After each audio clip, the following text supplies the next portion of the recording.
Sister-in-law ordered lobster and expensive wine. I said separate checks. The reservation was for 20. Not 20-ish, not 20 plus. And definitely not 20 strangers she decided to impress on my dime. I am Simone, 34 years old, and as a forensic auditor, I know exactly when numbers do not add up. Tonight the math was simple. My brother Dante married a woman who treats my bank account like her personal piggy bank. But tonight, the bank is permanently closed. Before I tell you how I left a $19,000 bill on the table, let me know where you are watching from in the comments. Hit like and subscribe if you have ever had to teach a moocher a lesson they will never forget. We were seated at Le Bernardin, one of the most expensive seafood restaurants in New York City. The air smelled of truffle butter and old money. I sat at the head of the table watching my sister-in-law Tiffany wave a waiter over for the 5th time. Another bottle of Chateau Margaux, she screeched, her voice cutting through the elegant murmurs of the dining room. That bottle cost $2,000. It was the 5th one. I looked at my watch. It had only been 90 minutes. Tiffany was glowing not from pregnancy, but from the thrill of spending money she did not earn. She had turned a simple family dinner into a gala for 15 of her closest sorority sisters, women I had never met in my life. They were currently devouring towers of shellfish and laughing about their summer plans in the Hamptons. My mother, Mama Louise, sat quietly next to me, picking at her bread roll, looking terrified. She knew what was coming. I had warned Dante. I told him this was a family dinner, not a charity ball. He just looked down at his plate, unable to meet my eyes, his face buried in his hands. Tiffany was in her element. She tapped her glass with a fork, demanding attention. "Everyone listen up," she announced, beaming. "I just want to thank my wonderful sister-in-law Simone for treating us all tonight. She is a big-shot auditor, so this is just pocket change for her, right, Simone?" Her friends cheered, raising their glasses. I felt my blood run cold. I had never agreed to this. I had agreed to take my mother and brother out to celebrate the news of the baby, not to fund a banquet for Tiffany and her entourage. Finally, the waiter approached with the leather folder. He hesitated before placing it near the center of the table. The room seemed to go silent. Tiffany did not even blink. She reached out with a manicured hand, grabbed the folder, and slid it aggressively across the white tablecloth until it hit my wine glass with a sharp clink. The total stared up at me. $18,500. Tiffany giggled, waving a lobster claw in the air. "You get that right, Simone. My hands are covered in butter. Besides, this is your treat for the baby. Consider it an early shower gift." The table went dead silent. Her friends stopped chewing. Dante shifted in his seat. They all looked at me, expecting the dutiful, rich sister to pull out her black card. I looked at Tiffany. I looked at the bill. Then I looked at the waiter. I smiled, but it was not a nice smile. I picked up the folder and handed it back to him without opening it. "Separate checks, please. I am only paying for myself and my mother. The rest belongs to the lady with the butter on her hands." The silence that followed was heavy enough to crush bones. Tiffany dropped her lobster claw. It hit the porcelain plate with a wet thud. Her face shifted from glowing pride to ugly panic in a nanosecond. She stood up so abruptly, her chair screeched against the floor, drawing the attention of the entire restaurant. Gone was the sweet sister-in-law who just wanted to celebrate. In her place stood a cornered animal baring its teeth. "You cannot be serious, Simone," she hissed, her voice rising an octave. "You are going to humiliate me in front of my friends over a few dollars. You make 6 figures. This is nothing to you. Why are you being so petty? Is it because I have a husband and a baby on the way and you are 34 and alone? Is that it? You are jealous of my happiness, so you want to ruin my night." Her friends exchanged awkward glances. Some reached for their purses, only to remember they probably could not afford a $2,000 split either. My mother. Mama Louise looked down at her lap, her hands trembling. She hated confrontation, and Tiffany knew it. Tiffany turned to her, capitalizing on her fear. "Mom, tell her. Tell her she is being cruel. Stress is bad for the baby. Do you want something to happen to your grandchild because Simone is cheap?" That was the trigger. Dante, who had been shrinking into his suit, suddenly found his voice.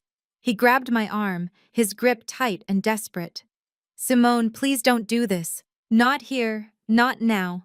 Look at her, she's crying. Just pay the bill. I will pay you back, I swear. I just need a week.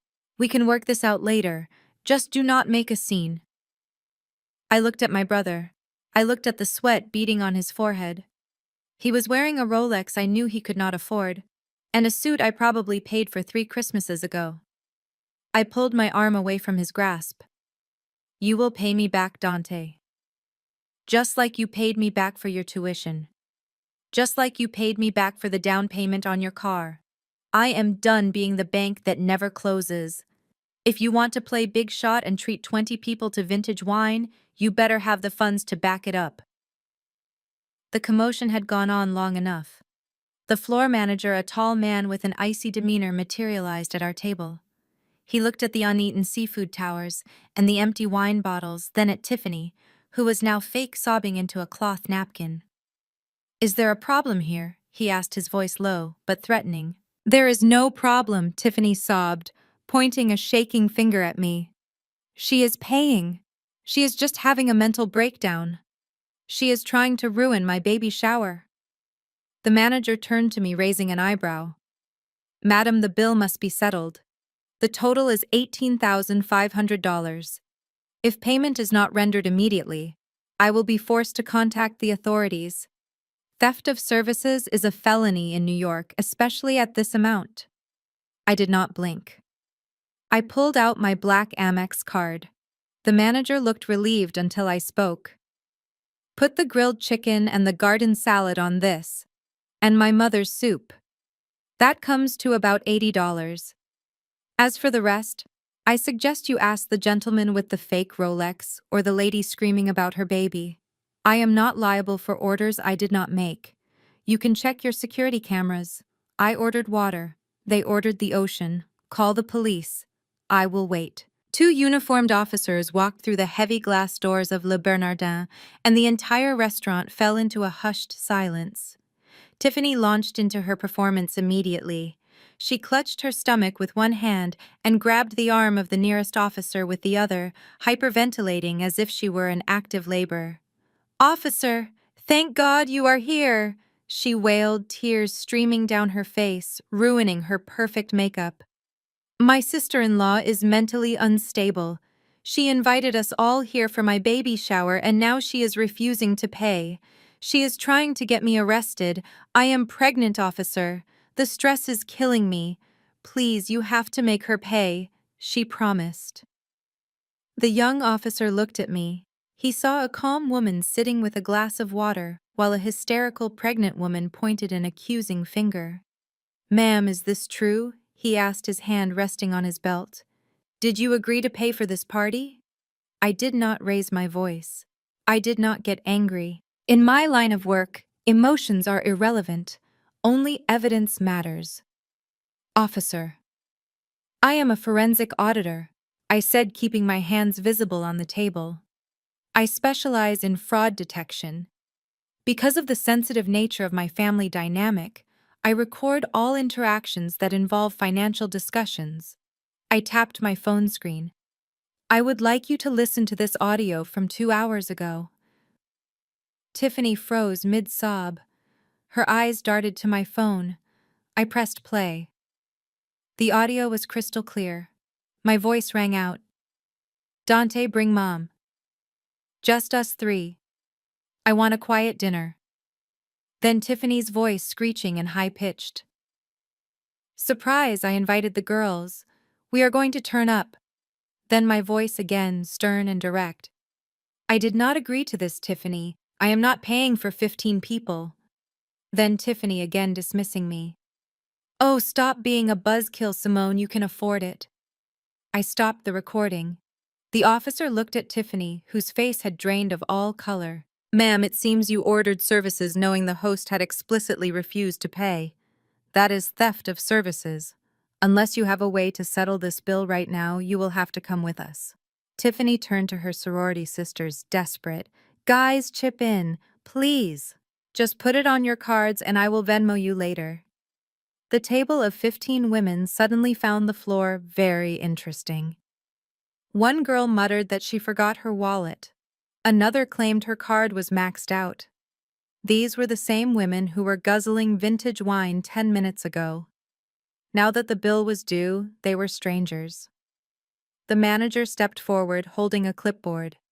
"We need payment or collateral now, or I press charges." Dante stepped between the officer and his wife. He looked like a broken man. He was trembling. "I do not have the money," he whispered, his voice cracking. "But I have this." Slowly, painfully, he unclasped the gold Rolex from his wrist. It was a vintage piece, the only thing of value our father had left him. Tiffany gasped.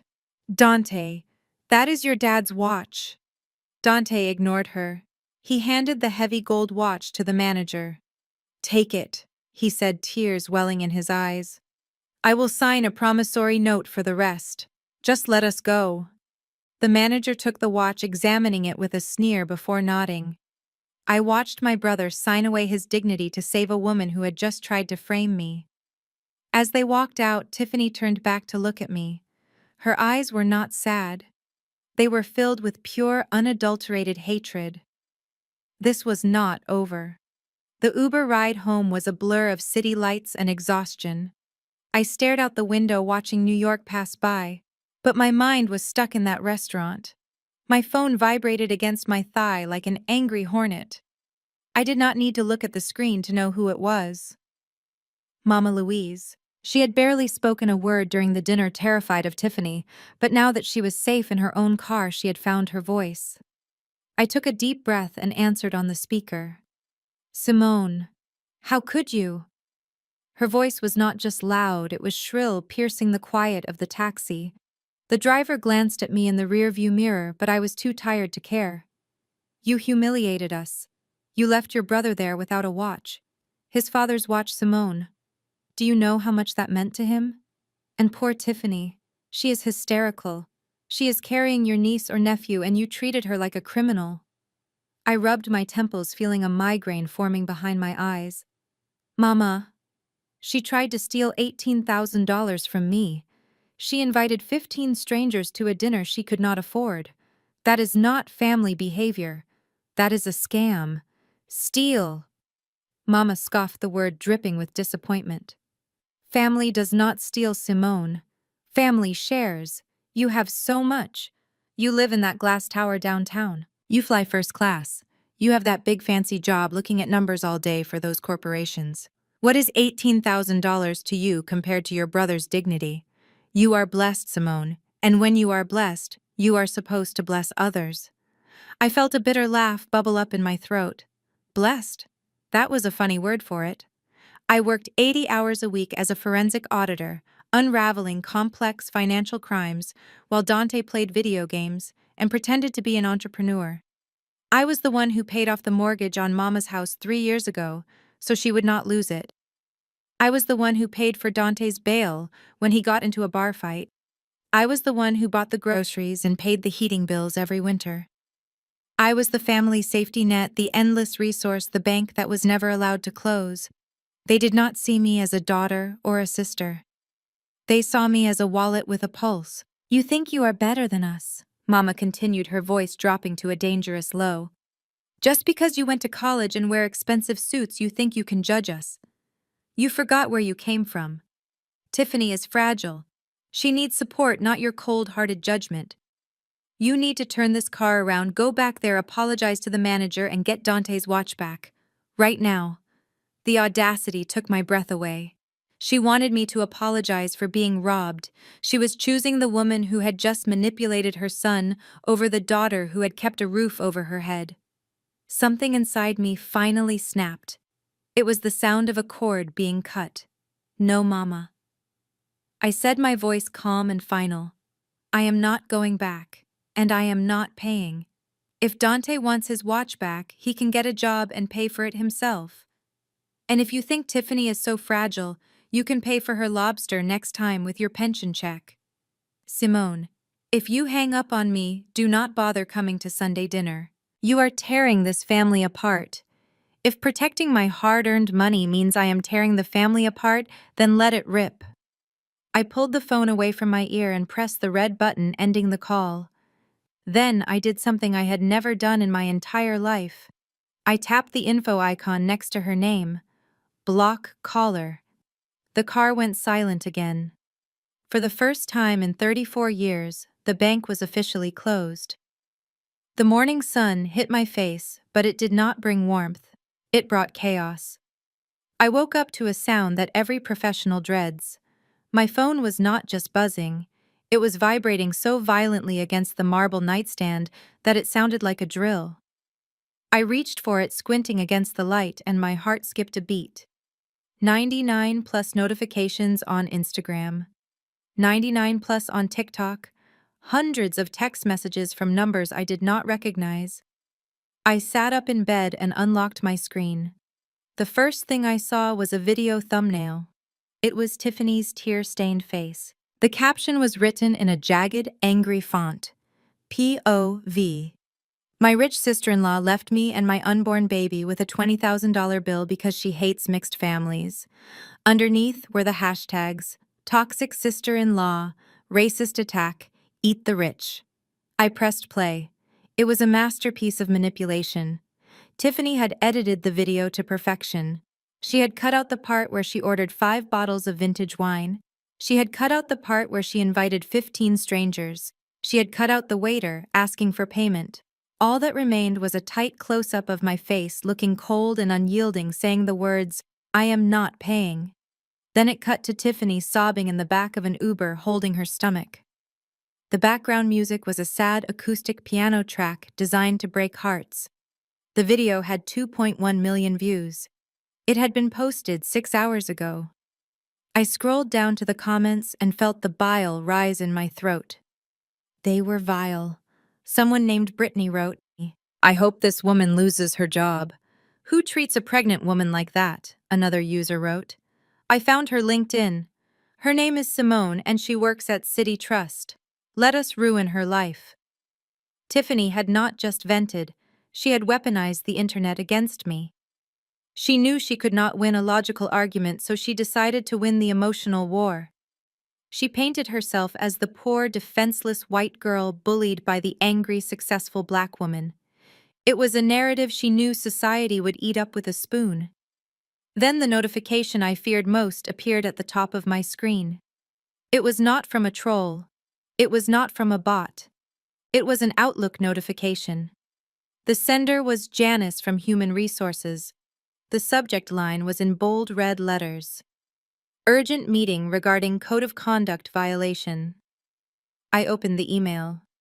Dear Simone, we have been made aware of a viral video circulating on social media that allegedly depicts you engaging in behavior that conflicts with our company values of inclusion and integrity. Please report to my office immediately upon arrival. Your access to the client server has been temporarily suspended pending an investigation. My hands shook. Not from fear, but from a cold, dark rage. Tiffany had crossed the line. She had come for my livelihood. She had come for the career I built from scratch while she was busy maxing out credit cards. I threw the covers off and walked to my closet. I did not put on sweatpants to wallow in self-pity. I put on my sharpest blazer and my highest heels. Tiffany thought this video was her victory lap. She did not realize she had just handed me the evidence I needed to bury her. She wanted a show. I would give her a war. The elevator ride up to the 42nd floor of City Trust usually felt like an ascent to my throne. I had earned my corner office with blood, sweat, and tears, often working until midnight to catch the discrepancies that others missed.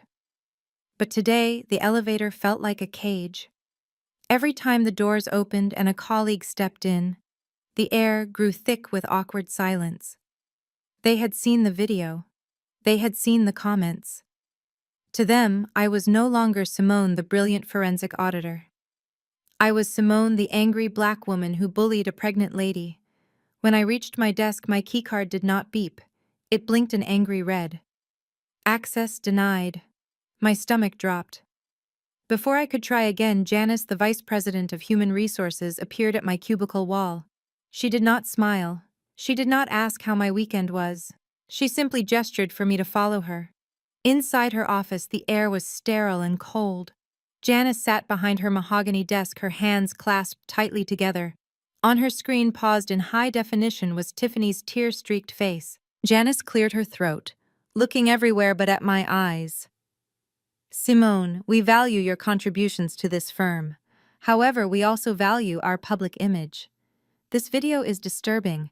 The allegations of financial abuse and racial bias are serious. We have clients who are asking questions. We cannot afford this kind of publicity." I tried to speak to explain that it was an edited video, that I was the victim of theft, but Janice held up a hand to stop me. "It does not matter what the truth is, Simone. Perception is reality in our business. Until this investigation is concluded, we are placing you on unpaid administrative leave. You will need to hand over your company phone and laptop. Security will escort you out." Unpaid. The word hung in the air like a guillotine. They were cutting off my livelihood based on a 30-second TikTok clip. I felt a hot wave of shame wash over me as I placed my badge on her desk. I had built this career for 10 years. I was the one who saved this company millions in potential fraud losses last quarter. And now I was being discarded like trash because my sister-in-law knew how to fake cry on camera. Walking out of the building, flanked by 2 security guards whom I used to share coffee with, was the lowest moment of my life. I walked past the reception desk with my head held high, but inside I was screaming. I hailed a cab and gave my home address, my voice trembling with suppressed rage. Back in my apartment, the silence was deafening. I sat on my couch in the dark. I had no job. I had no family support. My name was being dragged through the mud by thousands of strangers. It would have been easy to record a response video, to scream and shout and defend myself. But that is what they expected. They expected the angry reaction. I would not give it to them. I walked over to my personal desktop computer. It was a high-powered machine I used for freelance consulting. I powered it up, the hum of the fan sounding like a jet engine preparing for takeoff. I cracked my knuckles. Tiffany thought she had won because she controlled the narrative with words. But she forgot who I was. I do not deal in words. I deal in data. I deal in paper trails. I opened a new spreadsheet and named it simply The Audit. If they wanted a villain, I would show them what happens when you cross a woman who knows where every single penny is buried. I was not going to explain myself. I was going to expose them. The digital attacks from strangers were manageable, but when my own blood turned against me, it cut deeper. My phone buzzed incessantly with notifications from the family group chat. This chat was usually reserved for Thanksgiving planning and birthday wishes, but today it was a firing squad. Auntie May was the first to shoot. She typed in all caps saying, "Simone, you are a disgrace. How could you let your brother be humiliated like that? You make us all look bad." Then Uncle Roy chimed in, calling me a traitor to my race. He said I had forgotten where I came from just because I had a corporate job and money in the bank. They did not care about the facts. They did not care that Tiffany had tried to scam me. In their eyes, I had committed the ultimate sin. I had chosen my wallet over my brother. Then came the photo that silenced everyone. Tiffany posted a picture on Instagram and forwarded it to the family chat. It was a selfie taken from a hospital bed. She was wearing a gown, looking pale and frail, her hand resting protectively over her stomach. A hospital wristband was visible on her arm. The caption read, "Doctors are worried about the baby heart rate. The stress from last night was too much. Please pray for us." My stomach churned. I looked closely at the photo. The lighting was perfect. Her hair was messy in an artful way. It was a performance, but to my family, it was proof that I was a monster. A loud banging on my front door made me jump. I did not have to guess who it was. I opened the door, and Mama Louise stormed past me, her eyes red and swollen from crying. She did not hug me. She did not ask if I was okay after losing my job. She turned around and pointed a shaking finger in my face. "Did you see what you did, Simone?" she screamed, her voice cracking. "She is in the hospital. She might lose the baby." My grandbaby Simone. Because you could not just pay a bill. I tried to speak, but she cut me off. Do not say a word. You are going to fix this. You are going to get in your car right now and drive to that hospital. You are going to get down on your knees and beg Tiffany for forgiveness. And then you are going to write a check to pay off Dante's debt. I stared at her in disbelief. Mama, I just got suspended from my job because of her lies. She is manipulating you. Mama grabbed my shoulders, shaking me. I do not care about your job. I care about your brother. He is a black man in America, Simone. You know what the system does to men like him. If he gets a record for theft of services, his life is over. He will never get a good job. He will be a statistic. You have the power to save him, and you are choosing to let him drown. How can you sleep at night? Her words were a calculated weapon. She was using the very real fear we lived with every day to enable her son's incompetence. She was guilt-tripping me with systemic racism to cover up for Tiffany's greed. I looked at my mother, a woman I had supported for years, and realized she would burn me alive to keep Dante warm. I took a step back, removing her hands from my shoulders. I will not apologize, I said, my voice trembling but firm. But I will handle it. Just not the way you think. I drove to Dante's apartment in Brooklyn with a knot in my stomach. He had texted me 3 days ago begging for rent money, saying his landlord was threatening eviction. I had transferred $2,000 without asking questions because that is what big sisters do. But today I was not coming as a sister. I was coming as an auditor. I used my spare key to let myself in. The hallway smelled of stale weed and expensive perfume. Dante was not home, but the evidence of his lifestyle was everywhere. I walked into the living room and froze. For a man who claimed to be eating ramen noodles to survive, his apartment looked like a luxury boutique. Stacked against the wall were orange boxes, Hermes. Not empty boxes, but full ones. On the coffee table lay a pair of limited edition Air Jordan 1s, the kind that resell for $5,000. There were shopping bags from Saks Fifth Avenue and Neiman Marcus scattered on the floor. My heart hammered against my ribs. I had paid his rent while he was buying designer sneakers. I had paid his heating bill while they were buying silk scarves. Well, well, well. Look who decided to visit. I spun around. Tiffany was leaning against the bedroom doorframe. She was not wearing the hospital gown from her photo. She was wearing a silk robe that I recognized from a recent Gucci collection. She looked healthy. She looked radiant. And she looked smug. "Where is my brother?" I asked, my voice low. "He is out returning a rental car," Tiffany said, examining her freshly manicured nails. "You know the Porsche you paid for indirectly?" I gestured to the room. "The boxes, the bags, the shoes. You told Mama you were broke. You told me you were about to be homeless. I sent Dante $2,000 on Tuesday. Did that go to the landlord or did it go to your closet?" Tiffany laughed. It was a cold, dry sound. "Oh, Simone, stop being so dramatic. We are family. What is yours is ours.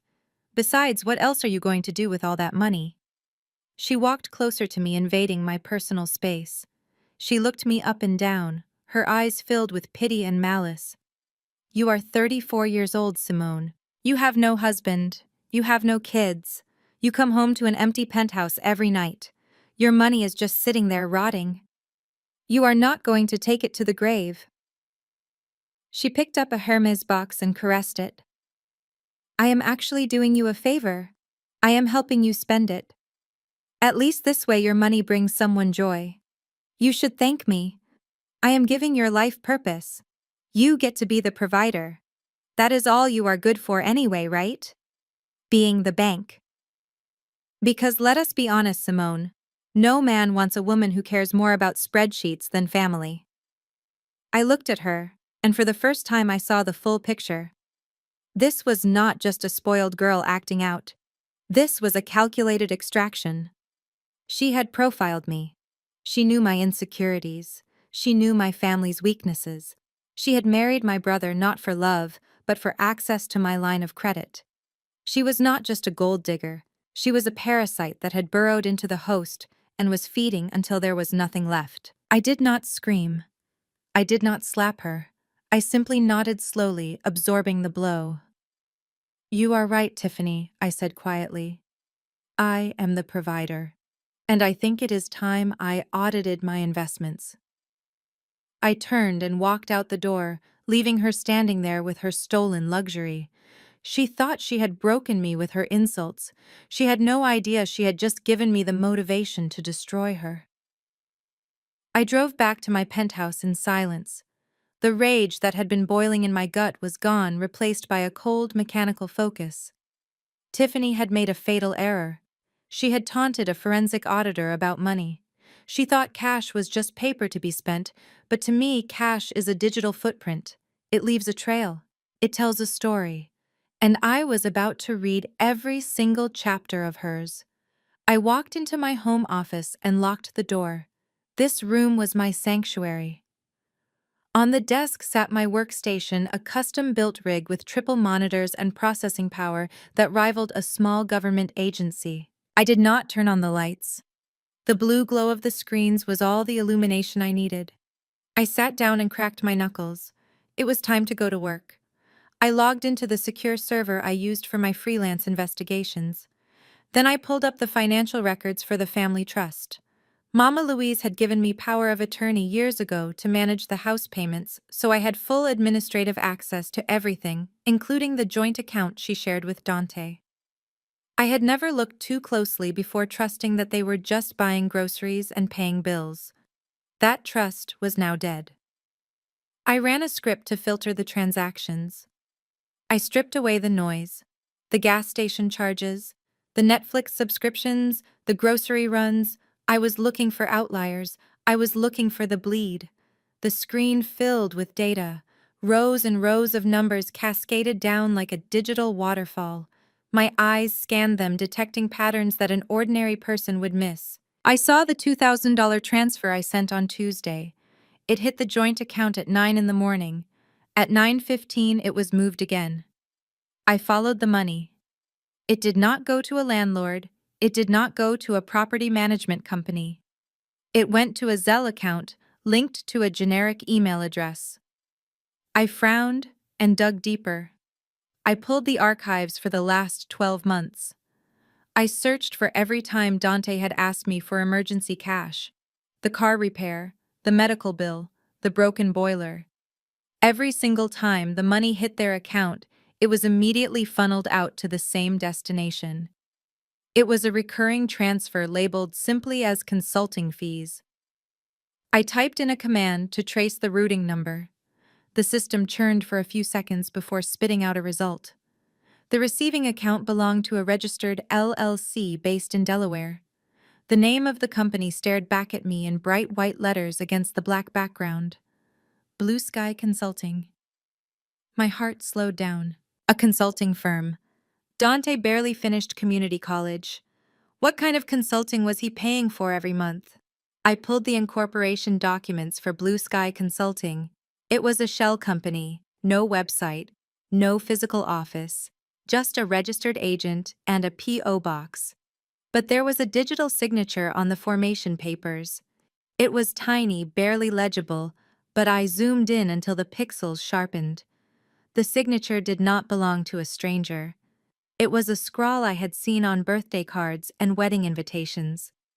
It was a signature that connected the dots between my brother's poverty and my sister-in-law's closet. Blue Sky Consulting was not a business. It was a funnel. And I was staring right at the operator.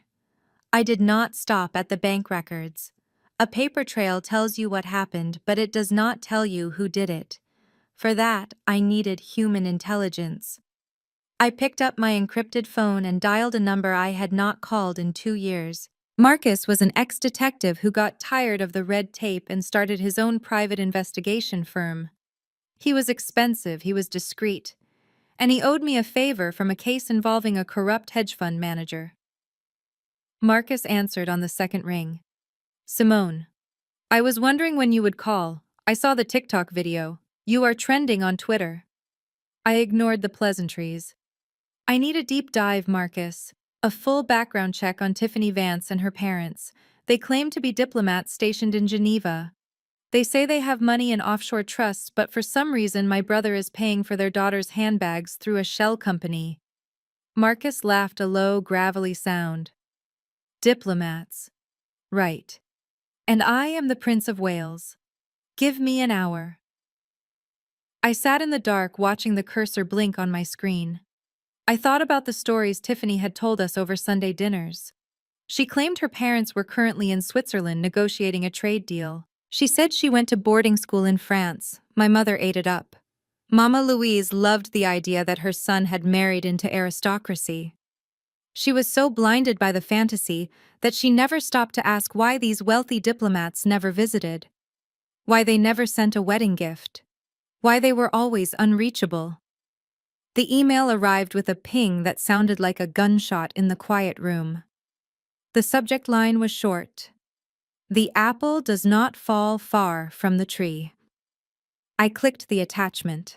I expected to find maybe a credit score issue or a bankruptcy filing. I did not expect to see mugshots. There they were. The dignified diplomat parents Tiffany bragged about. Her father was not an ambassador named William. He was Richard Dickey Vance, a known con artist from Tampa, Florida. His record was a mile long. Grand larceny, wire fraud, selling fake timeshares to the elderly. He had served 5 years in state prison for running a Ponzi scheme disguised as a charity for veterans, and her mother, and the elegant socialite supposedly sipping champagne in the Swiss Alps. Her name was Linda, and she had 3 active warrants out for her arrest for writing bad checks across state lines and identity theft. They were not in Geneva serving the country. They were likely hiding in a trailer park in the Florida Panhandle, running from the law. I scrolled down to the bottom of the report. Marcus had added a note. Tiffany is not her birth name. She was born Tabitha Vance. She changed it legally 4 years ago, right before she met your brother.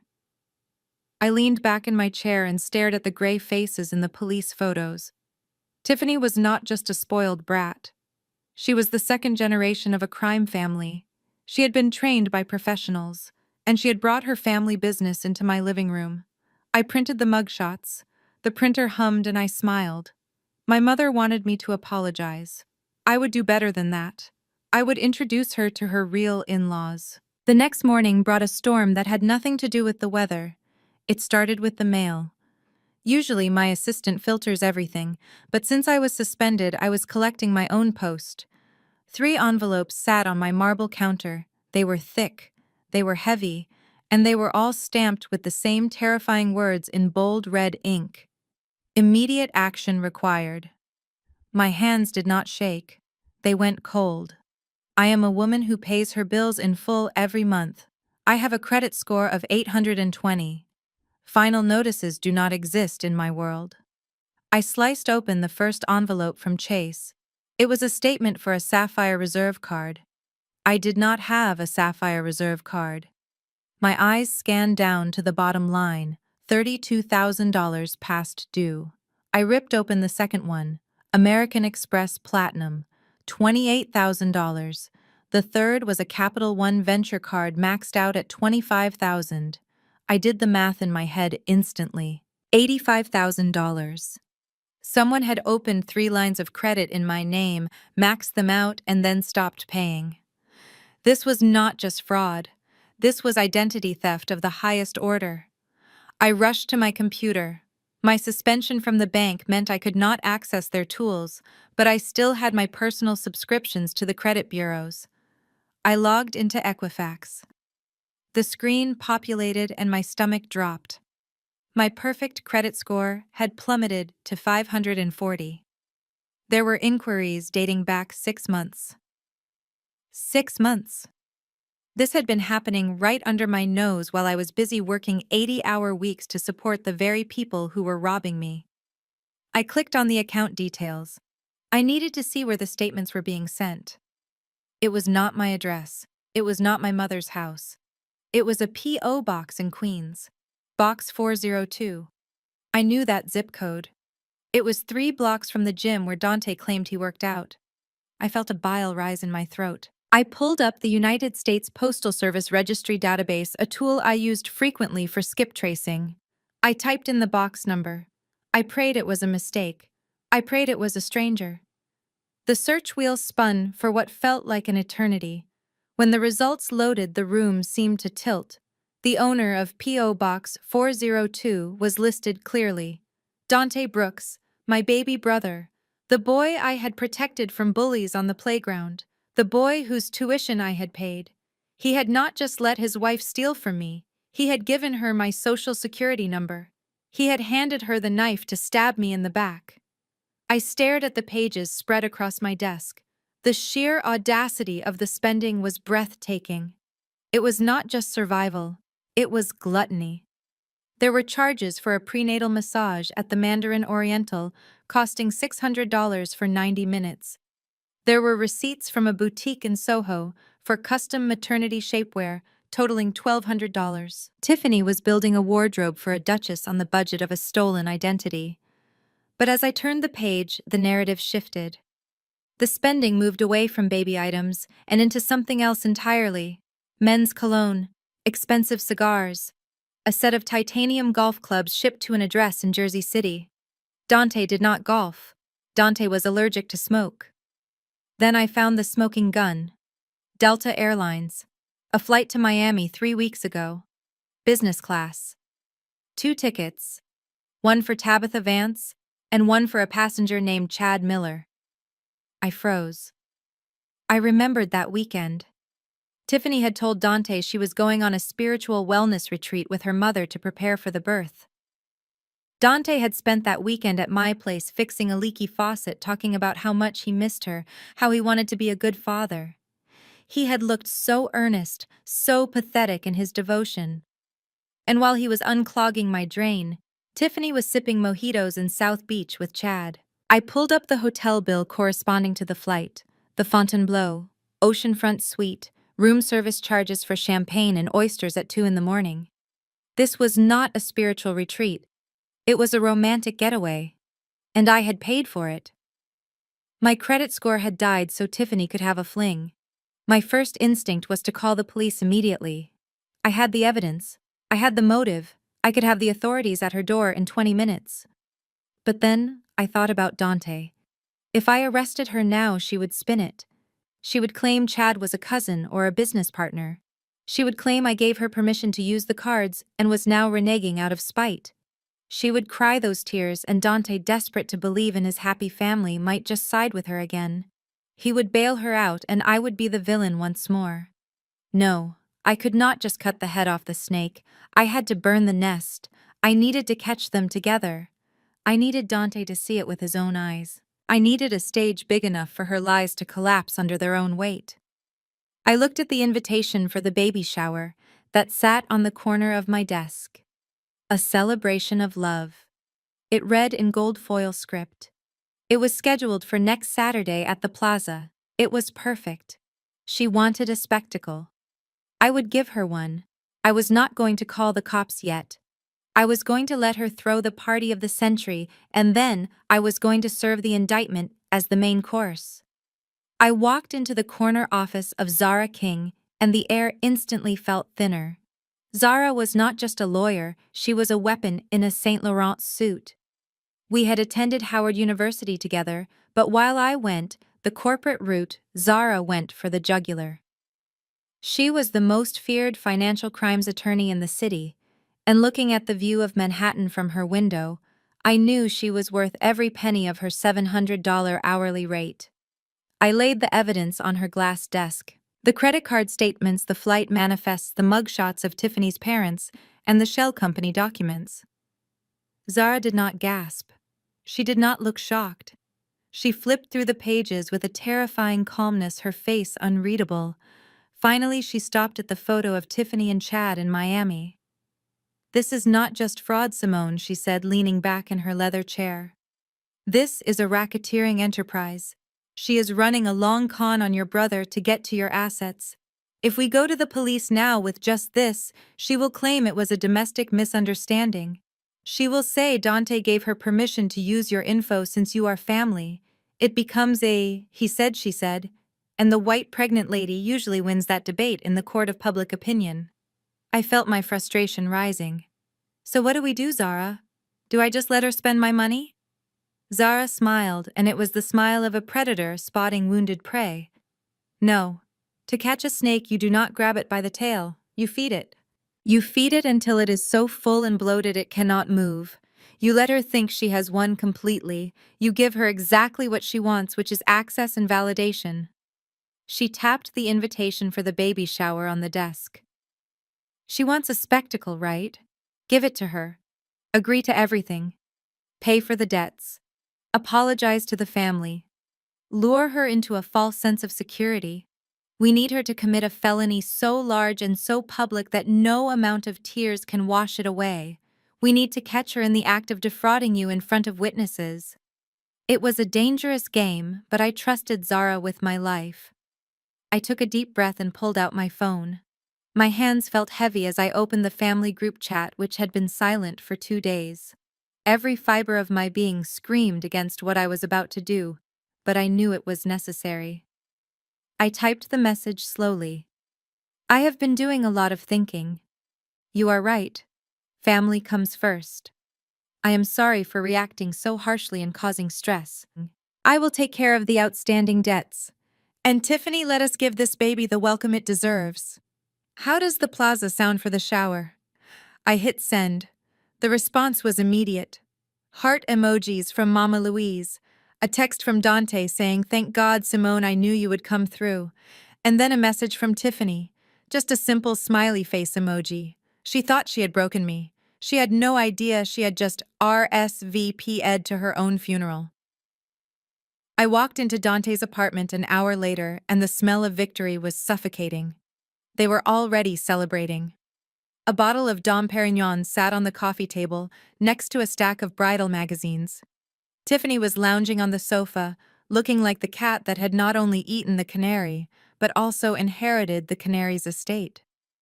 Dante jumped up to hug me, his relief palpable, but Tiffany did not move. She just took a slow sip of champagne and smirked. "I knew you would come around, Simone," she said, her voice dripping with condescension. "You are a smart girl. You know that fighting family is a losing battle. Besides, I forgive you. Pregnancy hormones make us all do crazy things, right?" I forced a smile that felt like cracking plaster. "Right. Hormones. So let us talk about how to make this right." Tiffany sat up straighter, her eyes gleaming with greed. She pulled out a notepad. She had a list. Of course she had a list. "First, we need to handle the financial mess," she said, tapping the paper with a pen. "Since you froze those credit cards, my credit score took a hit. And since you are admitting that this was all a misunderstanding, I expect you to pay off the balances immediately. All $85,000. Call the bank, tell them it was authorized, and clear the debt. I do not want any black marks on my record when Dante and I buy our new house." I looked at Dante. He nodded eagerly like a bobblehead. "Yeah, Simone. Just pay it off so we can start fresh. It is the least you can do after stressing her out." I clenched my hands behind my back, digging my nails into my palms to keep from laughing. They wanted me to pay for my own identity theft. They wanted me to sanitize the crime scene. "Consider it done," I said, my voice steady. "I will handle the bank first thing Monday morning." "Great," Tiffany said, flipping the page. "Now about the shower. Since you ruined my reputation online with that little stunt at the restaurant, I need a serious image rehabilitation. I do not want a backyard barbecue. I want the plaza. The grand ballroom. The plaza." It was one of the most expensive venues in New York City. And Tiffany continued, "I am inviting the press. Well, not the news, but influencers, bloggers, people who matter. I want them to see us hugging. I want them to see you handing me gifts. We need to show the world that the rumors were lies and that you support me 100%. This party needs to be so lavish that it buries that video forever." Dante looked a bit worried at the cost. "Babe, the plaza is really expensive." Tiffany shot him a glare that could cut glass. "Simone can afford it." "Can not you, Simone, unless you want to go back to being the villain." I looked at the two of them. The brother who betrayed me, and the woman who was bleeding him dry. They thought they were extorting me. They thought they were squeezing the golden goose one last time. They did not realize that by demanding the plaza and the press, they were building a stage for their own execution. A backyard barbecue would have been too small for what I had planned. I needed an audience. I looked Tiffany dead in the eye and gave her the coldest shark-like smile I could muster. The plaza sounds perfect, Tiffany. I will book the ballroom. I will hire the best caterers. And I will make sure the press is there to capture every single moment. It will be a day no one will ever forget. I promise. The atmosphere in the apartment was suffocatingly cheerful. Tiffany was in the bedroom, loudly discussing floral arrangements on the phone, leaving me alone on the sofa with Dante. He looked exhausted. The circles under his eyes were dark purple bruises against his skin. He offered me a glass of water, his hand trembling slightly. This was my chance.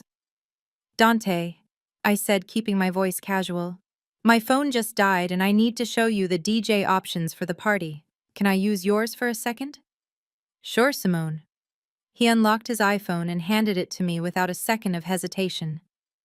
That was the first red flag. A guilty man guards his phone like a fortress. He hides the screen. He changes the passcode. He hovers.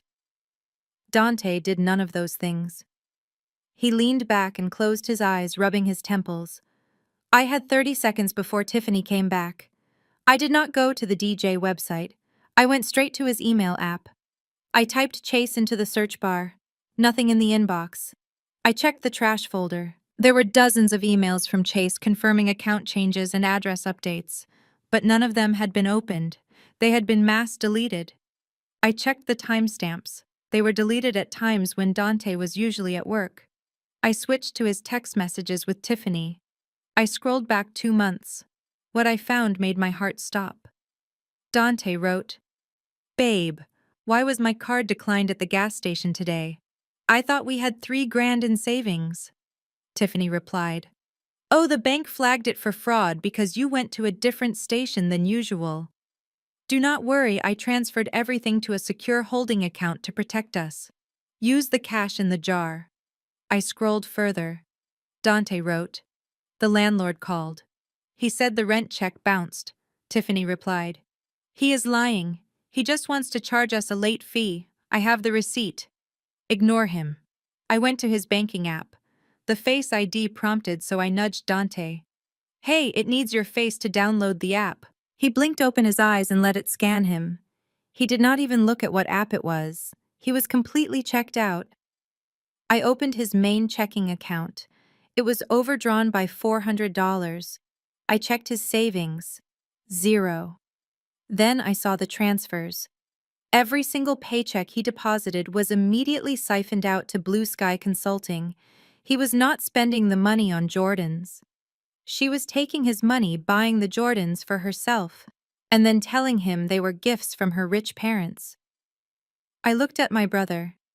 He sat there in a frayed t-shirt, worrying about how to pay for a baby that did not exist. He was not a co-conspirator. He was a mark. She had gaslighted him into believing he was bad with money so she could take total control. She had isolated him from me so he had no financial lifeline.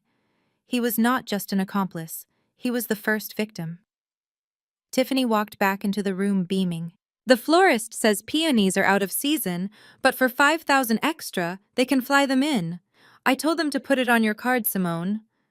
I looked at her. Then I looked at Dante, who offered me a weak apologetic smile. My rage shifted. It was no longer a scattershot blast. It was a laser beam focused entirely on the woman standing in the doorway. I handed the phone back to Dante. "Perfect," I said. "Get the peonies. Get everything. Because you are going to pay for every single petal." I returned to my home office with the receipt for $10,000 worth of peonies burning a hole in my pocket. I had played the part of the submissive sister perfectly, but now it was time to close the trap. My computer hummed in the darkness, waiting for the final piece of the puzzle. My phone rang. It was Marcus, the private investigator. Usually Marcus sounded bored or cynical, but today his voice was tight. "Simone, are you sitting down?" he asked. "I am." What did you find? Did you find her doctor? That is the problem, Simone. I checked the insurance records.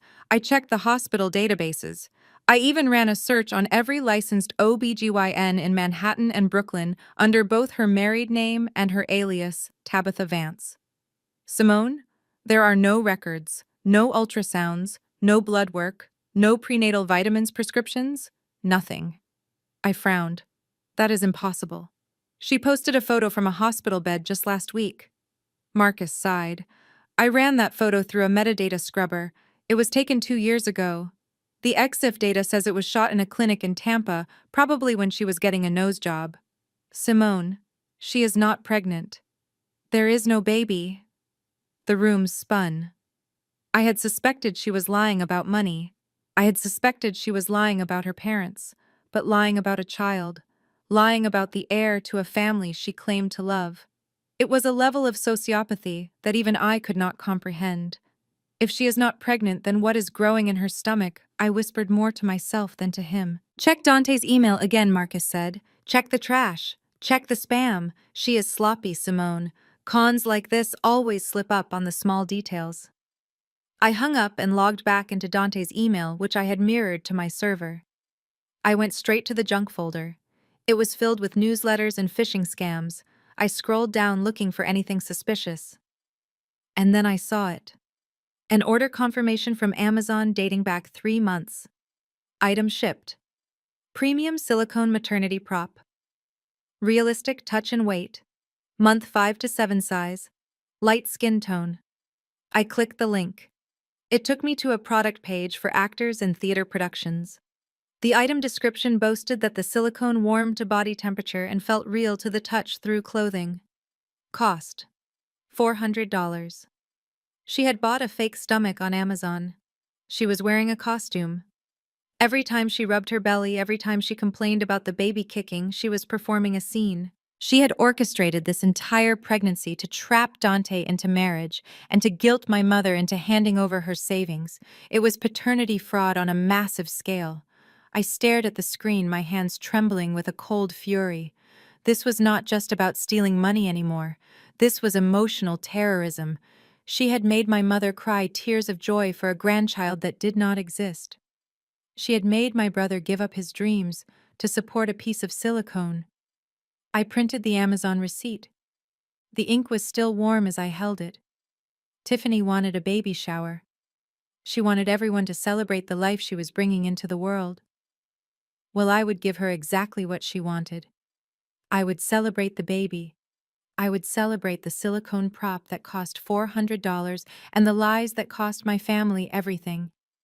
The investigation was over. The execution was about to begin. The receipt for the silicone belly was the smoking gun, but I still needed to identify the accomplice. A con artist like Tiffany does not work alone, especially not on a job this complex. She needed someone on the outside to handle the logistics, someone to receive the money, and someone to help her disappear when the well ran dry. That brought me back to Chad. I pulled up the flight manifest again. Chad Miller. The name sounded generic enough, almost forgettable. I ran a cross-reference search with Tabitha Vance's known associates in Florida. The system churned for a moment before spitting out a public record that made my jaw drop. It was a marriage license, dated 5 years ago in Sarasota County. The groom was Chad Miller. The bride was Tabitha Vance. I searched for a divorce decree. There was none. I searched for a death certificate. There was none. Tiffany was not just lying about being pregnant. She was lying about being single. She was still legally married to Chad. That meant her marriage to my brother Dante was not just a sham, it was void ab initio. It was bigamy. But more importantly, it was the key to understanding the endgame. I looked at the incorporation papers for Blue Sky Consulting, the shell company that had been draining my brother's bank account. I had missed it the first time because I was looking for Tiffany's name. But there it was in the fine print. The registered agent for the LLC was Chad Miller. The picture was now complete and it was terrifying. Tiffany and Chad were running a sweetheart scam. Tiffany was the face of the operation, the honey trap who seduced the target and gained access to the family finances. Chad was the back end, the money launderer who set up the shell companies and booked the getaways. They were not using my money to build a nursery. They were building a retirement fund. The plan was obvious. Squeeze Dante and me for every penny we had through the pregnancy sympathy and the baby shower gifts. Once they hit their target amount, likely after the big payday at the plaza, Tiffany would stage a miscarriage or a family crisis and vanish. She would take the money, divorce Dante, and disappear back to Florida to reunite with her husband, leaving my brother heartbroken and bankrupt. My computer pinged. Marcus had just uploaded the surveillance photos from the Miami trip. I opened the folder, my finger hovering over the mouse. I needed visual confirmation. I needed proof that they were not just business partners but lovers conspiring against my family. The first photo showed them at the hotel bar. They were laughing, clinking glasses of champagne. The second photo showed them on the beach. Chad was applying sunscreen to her back. But the third photo was the nail in the coffin. It was taken by the pool. Tiffany was lying on a lounge chair and Chad was leaning over her.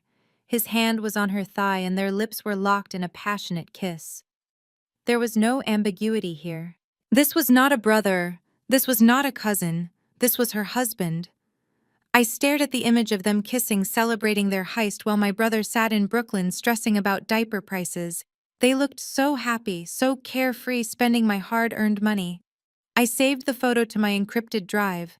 I had everything I needed. I had the fake belly receipt. I had the bigamy proof. I had the money trail. And now I had the infidelity. Dante was going to be devastated, but better a broken heart than a ruined life. I closed the laptop. The plaza awaited. Tiffany wanted to be the center of attention. I was going to make sure she got exactly what she wished for. The spotlight was about to be blinding. The Plaza Hotel represents the pinnacle of New York luxury. Crystal chandeliers that cost more than most houses. Gold leaf detailing on the molding. Velvet drapes that swallowed the light. It was the perfect setting for a coronation, and that is exactly what Tiffany thought this was. She did not see a baby shower. She saw her ascension to the throne of the family she had conquered. I wrote the checks without flinching. $50,000 for the deposit, $12,000 for the catering, $6,000 for a custom 3-tier cake wrapped in edible gold. Every time I handed over a credit card, Tiffany's eyes lit up with a predatory gleam. She thought she had broken me. She thought I was buying her love, buying my way back into the family. She did not realize I was simply paying for the construction of her gallows. Tiffany's guest list was a study in narcissism. She invited 200 people. There were influencers she had never met but wanted to impress. There were the sorority sisters who had abandoned her at the restaurant, now back in the fold because there was an open bar.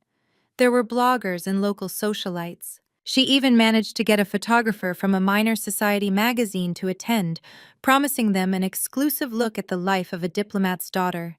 She was building an audience for her triumph. I had a guest list too, but mine was much shorter and far more exclusive. I made 3 phone calls. The first was to Captain James Bennett of the NYPD 1st Precinct, a man I had helped uncover an embezzlement ring within the police union pension fund 3 years ago. The second was to Sarah Jenkins, the assistant district attorney, who was currently building a task force on interstate fraud. The third was to the security team I had hired privately. I told Tiffany they were just my boring work colleagues. Just some people from the office, I said, shrugging. They want to come support me. Tiffany had laughed, waving her hand dismissively. Fine. Let the nerds come. Just tell them to dress well. I do not want any cheap suits ruining the aesthetic of my photos. I smiled internally.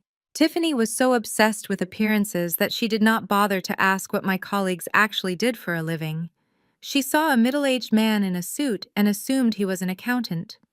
She did not know that Captain Bennett was carrying a badge and a warrant in his breast pocket. She saw a sharp woman in a blazer and assumed she was a secretary. She did not know that Sarah Jenkins had the power to indict her before the dessert course was served. By Friday night, everything was in place. The flowers had arrived, the champagne was on ice, the silicone belly was strapped tight to Tiffany's waist. The trap was set and the bait was laid. I stood in the center of the empty ballroom the night before the event, looking at the stage where Tiffany would sit on her rented throne. It was going to be a bloodbath, but it would be a very elegant one. The Plaza Ballroom was a cavern of gold leaf and crystal waiting to be filled with lies. I stood near the entrance checking the placement of the gift table, which was already groaning under the weight of boxes from Tiffany's registry. Mama Louise arrived an hour early, wearing a hat that probably cost more than her mortgage payment. She looked around the room and sighed with deep satisfaction. "See, Simone," she said, clutching my arm. "This is what family does. We fix things. We do not drag each other down in public. I knew you would come to your senses. You just needed to cool off." I looked at her. She was beaming. She genuinely believed that I had simply accepted my role as the doormat. She thought my silence was submission. She did not see the shark tank she was swimming in. "You are right, Mama," I said, smoothing a wrinkle on her sleeve. "Family should always reveal the truth. That is exactly what we are going to do today." She patted my cheek, missing the double meaning entirely. "You are a good daughter. Now go help your brother. He looks like he is about to throw up." Dante was standing by the bar, adjusting his tuxedo collar for the 100th time. He did not look like a proud father-to-be. He looked like a man waiting for a firing squad. I walked over to him and swatted his hands away. "Stop fidgeting," I said, reaching up to fix his tie. "You look fine." He looked at me, his eyes wide and frightened. "Simone, are you sure about this? The press, the cost. It feels like too much. Tiffany is acting different. She is so focused on the cameras. She has not asked about the baby once today. She just keeps asking if the lighting is good for her angles." I tightened the knot of his tie perhaps a little too hard. He flinched. I looked him dead in the eye. "Dante, listen to me. I need to ask you something, and I need the truth. If the money disappeared today, if the fancy apartment and the designer clothes and the trips to Miami all vanished, if you were left with nothing but the shirt on your back, would you still be happy you married her?" Dante opened his mouth to answer automatically, but then he stopped. He looked over at Tiffany, who was currently screaming at a waiter about the placement of her throne chair. The fear in his eyes shifted into something sadder. Doubt. "I do not know," he whispered. "Sometimes I feel like I am just a prop in a movie she is directing. Last night I tried to feel the baby kick and she pushed me away. She said I was ruining her sleep. But Simone, I saw her taking sleeping pills 10 minutes later. Who takes sleeping pills when they are 7 months pregnant?" My heart broke a little for him. He knew. Deep down in his gut, he knew something was wrong. But he was too weak to face it. He preferred the beautiful lie to the ugly truth. I patted his chest. "Hold on to that feeling, Dante. Trust your gut, because in about an hour you are going to get your answer." I walked away before he could ask me what I meant. The doors were opening. The first guests were arriving. The trap was sprung. I signaled to the security team near the back exit. It was showtime. The party was in full swing, and it was a masterclass in superficiality. A string quartet played pop songs near the champagne fountain, while waiters circulated with trays of caviar blinis. Tiffany sat on a velvet throne chair rented for $500 an hour, looking like a queen presiding over her court. She was surrounded by a mountain of gifts. Boxes from Neiman Marcus and Saks Fifth Avenue were stacked high, glistening under the chandeliers. Flashbulbs popped every time she lifted a box, smiling that practiced tight smile for the influencers she had invited. I stood by the bar, sipping sparkling water, watching the spectacle. Dante hovered near her, trying to be helpful, but she swatted him away every time he got too close to her stomach. She could not risk him feeling the silicone seams. Then came the moment that sealed her fate. My great-aunt Sarah, who was 80 years old and walked with a cane, made her way to the front of the line. She held a simple white box tied with a yellow ribbon. Aunt Sarah had arthritis. Her hands shook constantly, yet she had spent the last 6 months knitting a baby blanket by hand. It was a family tradition. Every new baby in our family received one. Tiffany tore the paper off, expecting another designer onesie. When she pulled out the soft yellow wool, her face twisted in disgust. She held it up with 2 fingers as if it were contaminated. "What is this?" she asked loudly, her voice cutting through the chatter. "It feels like steel wool. Is this supposed to be for a baby? It will scratch his skin off." Aunt Sarah looked stricken. "It is wool, honey. It breathes. I made it myself." Tiffany rolled her eyes and tossed the blanket onto the floor. It landed near a pile of discarded wrapping paper. "Well, thanks, I guess. But my baby only wears cashmere. Someone get this out of here before I get a rash just looking at it." A few of her friends giggled. Dante looked down at his shoes, too cowardly to defend the woman who had helped raise him. Aunt Sarah turned away, wiping a tear from her cheek. That was it. That was the final insult. She had not only stolen my money and my brother, she had spat on my heritage. She had disrespected an elder in front of a room full of strangers. The cold mechanical rage I had been nursing for weeks suddenly crystallized into pure focus. I signaled the audio technician, a young man I had tipped heavily earlier, to follow my exact cues. He gave me a subtle nod. The string quartet faded out. The room grew quiet as the guests sensed a shift in the atmosphere. I walked toward the stage. My heels clicked against the marble floor, a rhythmic drumbeat of war. I stepped up to the microphone stand right next to Tiffany's throne. She looked up at me, annoyed that I was interrupting her gift grab. "What are you doing, Simone?" she hissed under her breath. I ignored her. I tapped the microphone twice. The sound echoed through the ballroom, drawing every eye to me. I looked out at the sea of faces, the influencers with their phones raised, the socialites, my mother, my brother, and the police officers disguised in cheap suits near the back. I smiled. It was the brightest, warmest smile I had worn in years. "Welcome, everyone," I said, my voice steady and commanding. "Thank you all for coming to celebrate Tiffany and Dante. We have seen so many beautiful gifts today. But as the sister-in-law, I wanted to give Tiffany something truly special. Something that reveals exactly who she is." Tiffany beamed, preening for the cameras, thinking I was about to hand her keys to a car or a vacation. She had no idea I was holding the detonator. The microphone felt heavy in my hand, cold and metallic like a weapon. I stood on the stage, looking down at Tiffany, who was arranging the folds of her silk dress on the velvet throne. She looked up at me with eyes that held a mixture of warning and triumph. She thought she had won. She thought this speech was my public surrender. I took a deep breath and let the lies flow out of me like sweet poison. Tiffany came into our lives like a force of nature, I began, my voice trembling with what everyone assumed was emotion. She taught my brother Dante what it means to truly commit to something. She showed my mother that love is not just a feeling, it is an investment. A very expensive investment. And she taught me that sometimes you have to look past the surface to see the real person underneath. The room was silent. Tiffany squeezed Dante's hand, flashing a dazzling smile at the photographers. She nodded, encouraging me to continue praising her. She absorbed the compliments like a sponge, completely missing the double meaning behind every word. She thought I was talking about emotional growth. I was talking about financial ruin. I paused, letting the silence stretch just long enough to make people uncomfortable. "But words are cheap," I said, my voice hardening slightly. "And Tiffany deserves more than just words. She deserves recognition. She deserves to have her contributions to this family displayed for the world to see."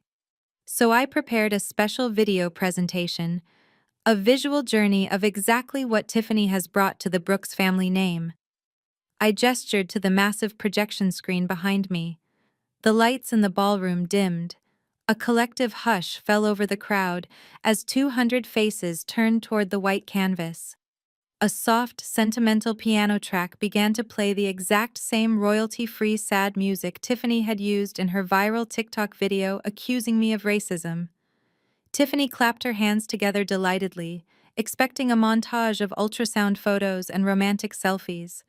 The screen flickered to life. The first image was a photo of Dante and Tiffany smiling on their wedding day. The crowd awed. Then the image distorted. A digital glitch effect that I had paid the editor extra to include ripped across the screen. The music warped, slowing down into a low, ominous drone. The wedding photo vanished.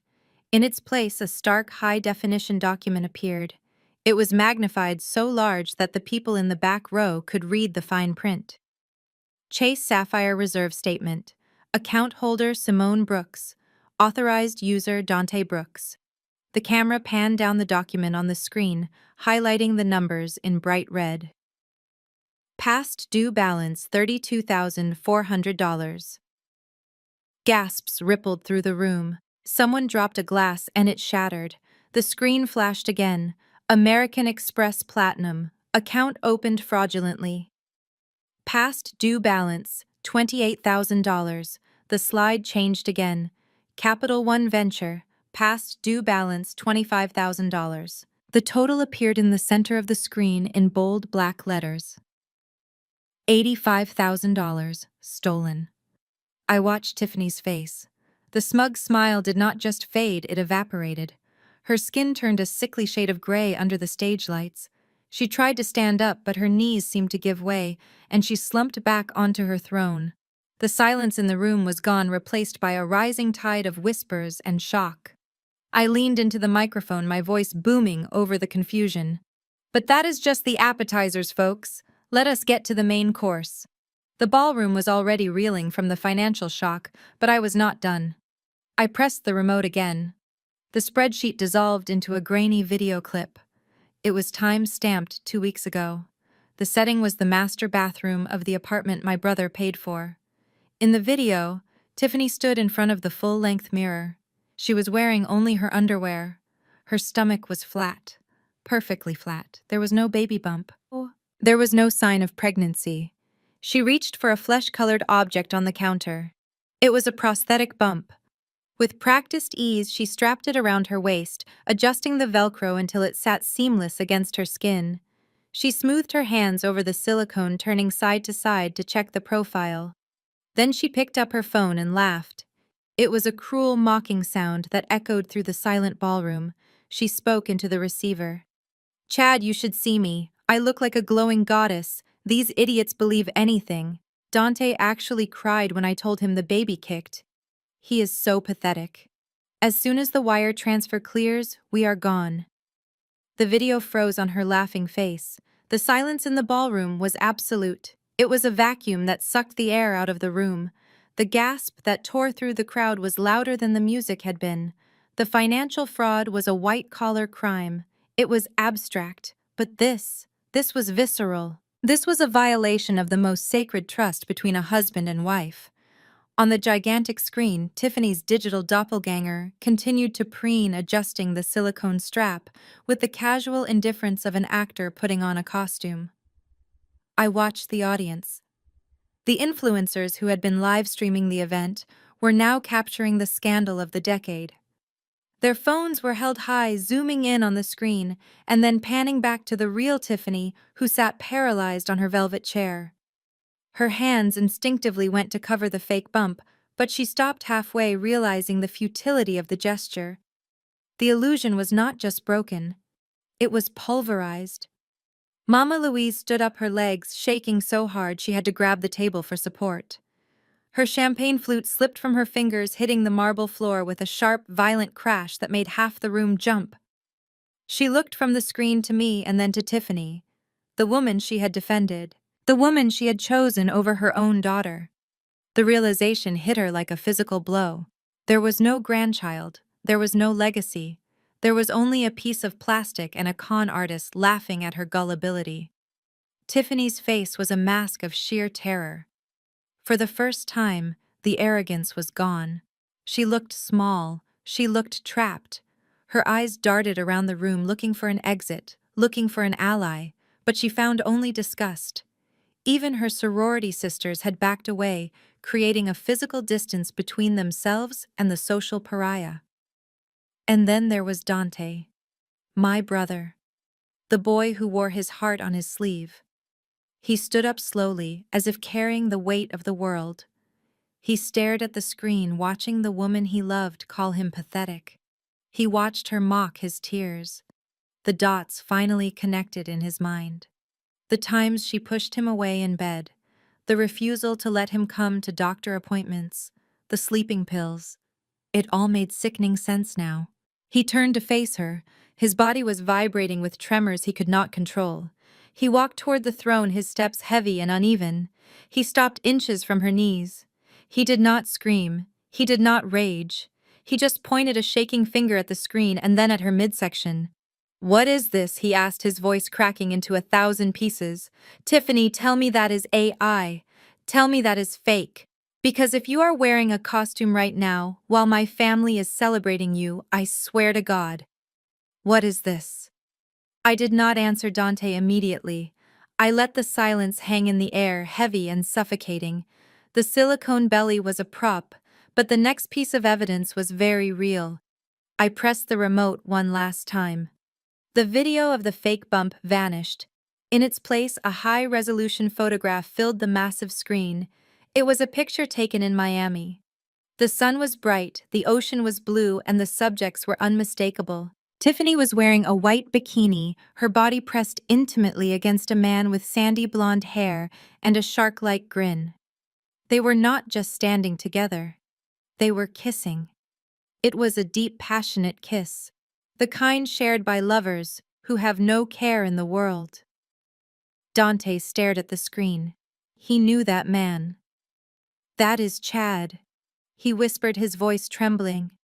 "That is her cousin. He helped us move. He came to our house for Christmas." I spoke into the microphone, my voice slicing through his confusion. "He is not her cousin Dante, and he is certainly not just a friend." The slide changed again. This time it was a document, a marriage license issued by Sarasota County, Florida. It was dated 5 years ago. The names were printed in black and white: Chad Miller and Tabitha Vance. There was no divorce decree attached. There was no annulment. The seal of the court was visible at the bottom, valid and active. "Ladies and gentlemen, please meet Chad Miller," I announced, gesturing to the screen. "You might know him as the helpful cousin or the silent business partner behind Blue Sky Consulting. But the state of Florida knows him as Tiffany's husband, her legal husband." The crowd gasped in unison. The sound was like all the oxygen being sucked out of the room. Dante looked from the screen to Tiffany, his eyes wide with horror. "You are married," he choked out. "You are already married. Then what am I?" I walked to the edge of the stage, looking down at my brother. "You were never the husband, Dante. You were the mark. You were the bank account. You were the ATM they withdrew from every time they wanted a vacation or a new handbag. Every dollar you sent to that consulting firm went straight into their joint account. You were funding their retirement while they laughed at you behind your back." Something inside Tiffany snapped. The carefully constructed mask of the victim fell away completely, revealing the feral, desperate creature underneath. She let out a scream that sounded less like a human and more like a wounded animal. "You bitch!" she shrieked, her face twisting into a mask of pure hatred. "Turn it off! Turn it off right now!" She kicked off her heels and lunged toward the stage. She moved with a speed I did not expect, her hands curled into claws, reaching for me, reaching for the microphone, reaching for anything she could destroy.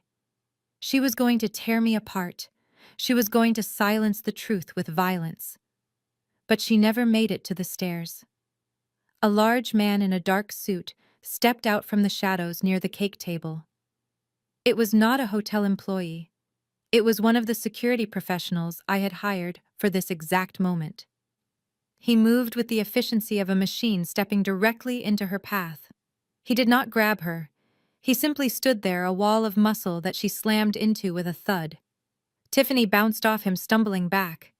She tried to go around him, screaming obscenities that would make a sailor blush. "Get out of my way!" she yelled, striking at his chest. "I am going to kill her!" The guard did not flinch. He simply held up a hand, firmly blocking her path.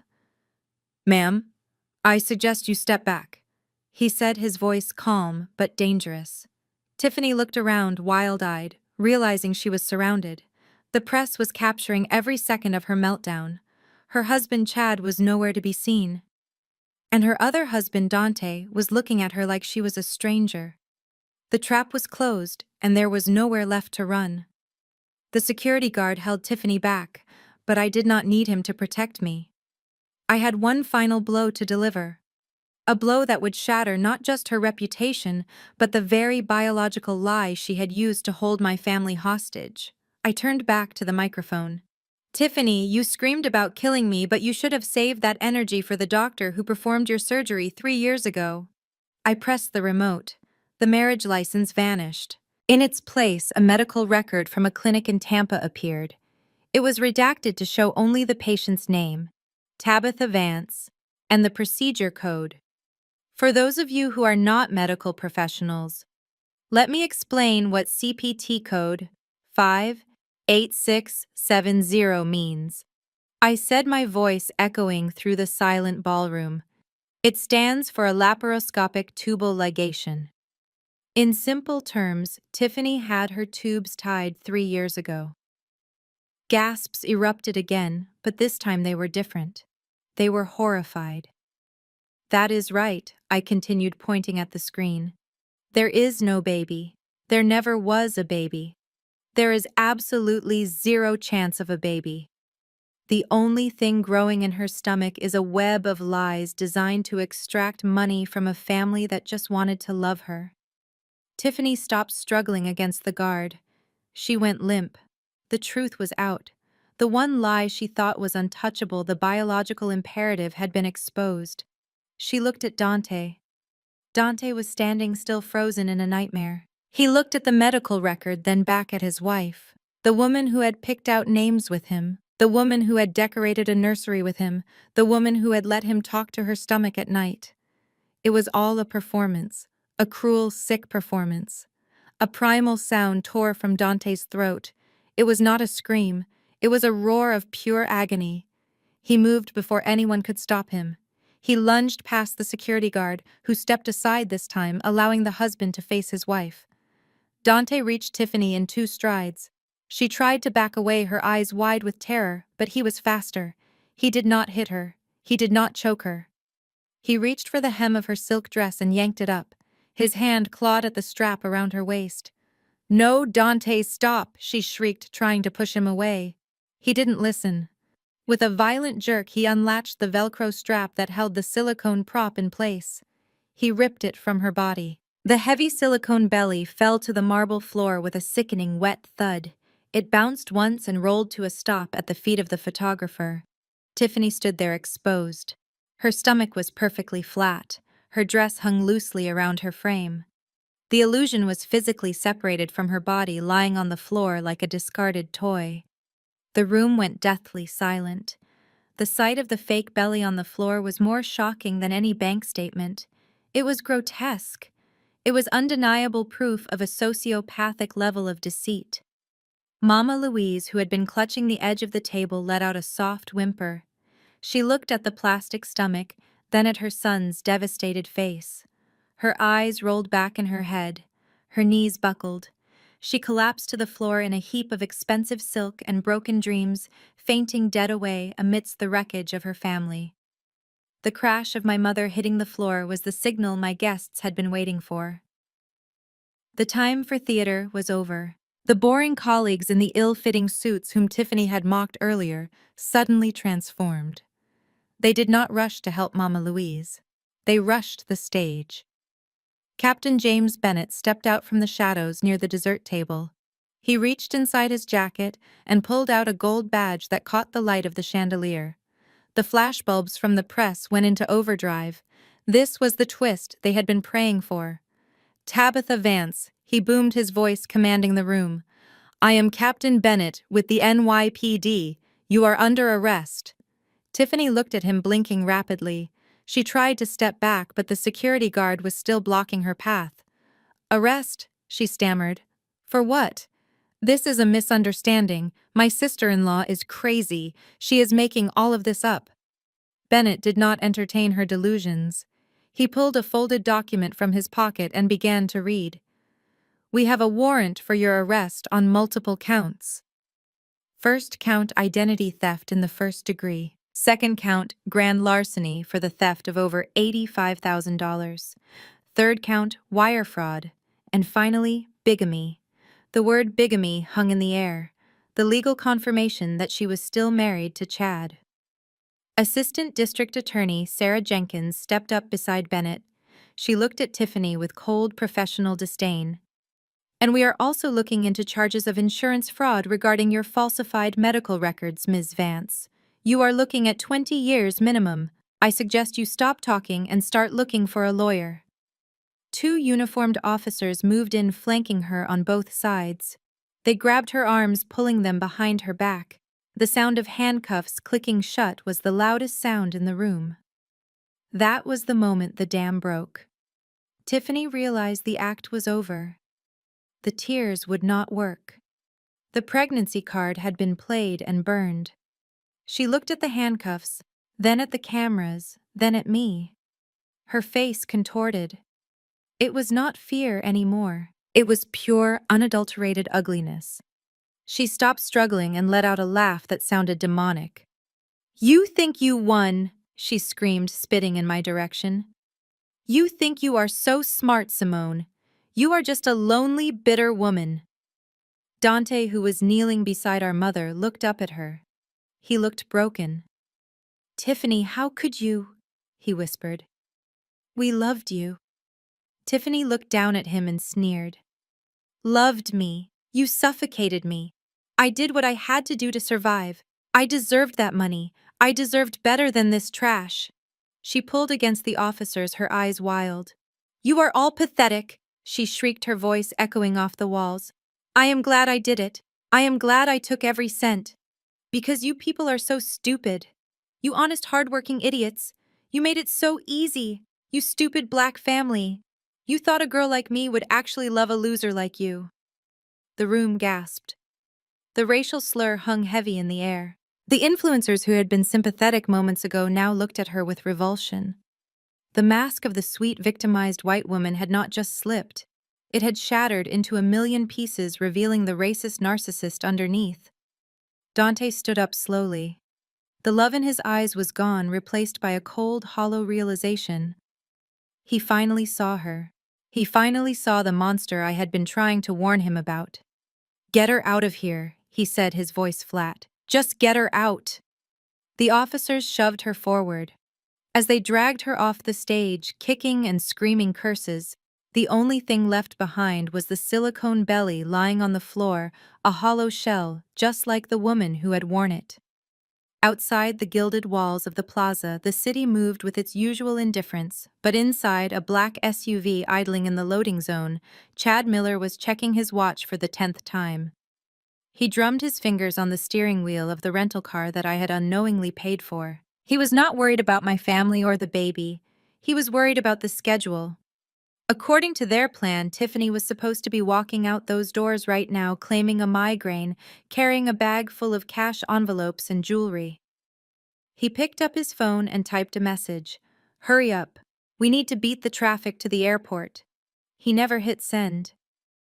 A heavy knock on the driver's side window made him jump. Chad looked up, expecting to see a valet telling him to move. Instead, he saw the grim face of a plainclothes detective holding a badge against the glass.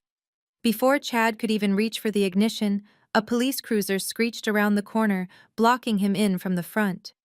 Another pulled up tight behind him. He was boxed in. The door was yanked open. "Step out of the vehicle," Mr. Miller, the detective, barked. "Keep your hands where I can see them." Chad tried to play the innocent tourist. "Whoa, what is going on? I am just waiting for my wife. I mean my cousin. We are going to a party." The detective grabbed him by the collar and hauled him out onto the pavement. "We know exactly who you are waiting for. And we know she is not your cousin. You are under arrest for conspiracy to commit fraud and money laundering." As they slammed Chad against the hood of the car to frisk him, the revolving doors of the hotel spun open. The timing was poetic. Tiffany stumbled out into the cool evening air, not with the grace of a socialite, but with the desperate stumbling gait of a prisoner. She was flanked by two officers, her hands cuffed tightly behind her back, Her silk dress twisted and disheveled. Then the flashbulbs started. Tiffany had insisted on inviting the press. She had sent press releases to every blog and tabloid in the city promising the event of the season. She had wanted the world to see her, and now they would. The photographers who had been waiting for a glamour shot now scented blood. They swarmed the entrance like sharks.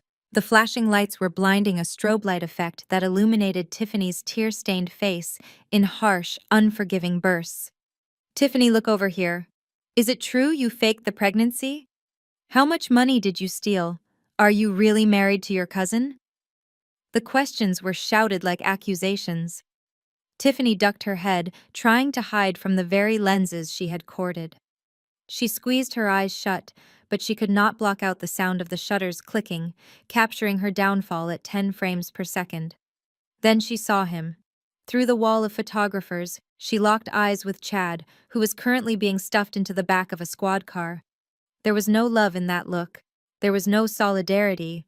They looked at each other with the pure, venomous hatred of rats trapped in a sinking ship.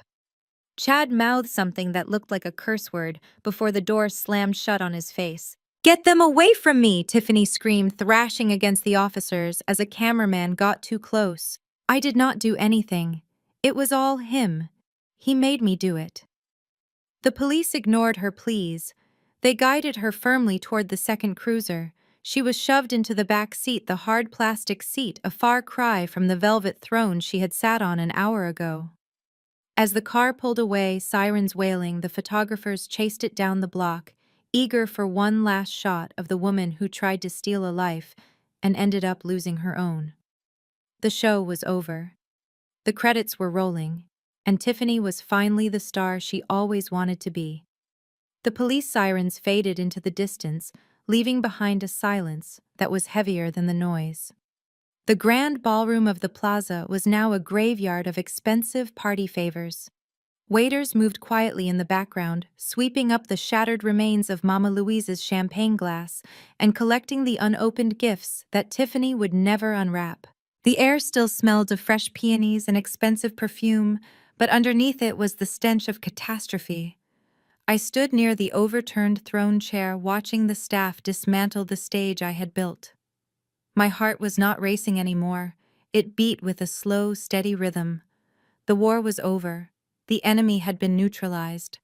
But now came the cleanup, and that is often the hardest part.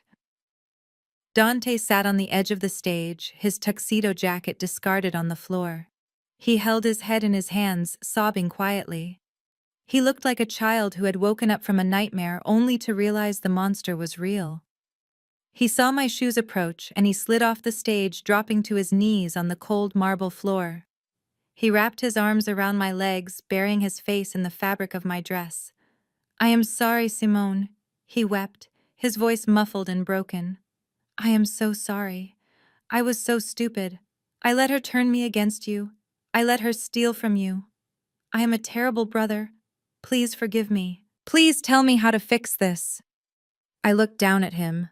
A part of me, the big sister who had tied his shoes and helped him with homework, wanted to drop to my knees and hold him.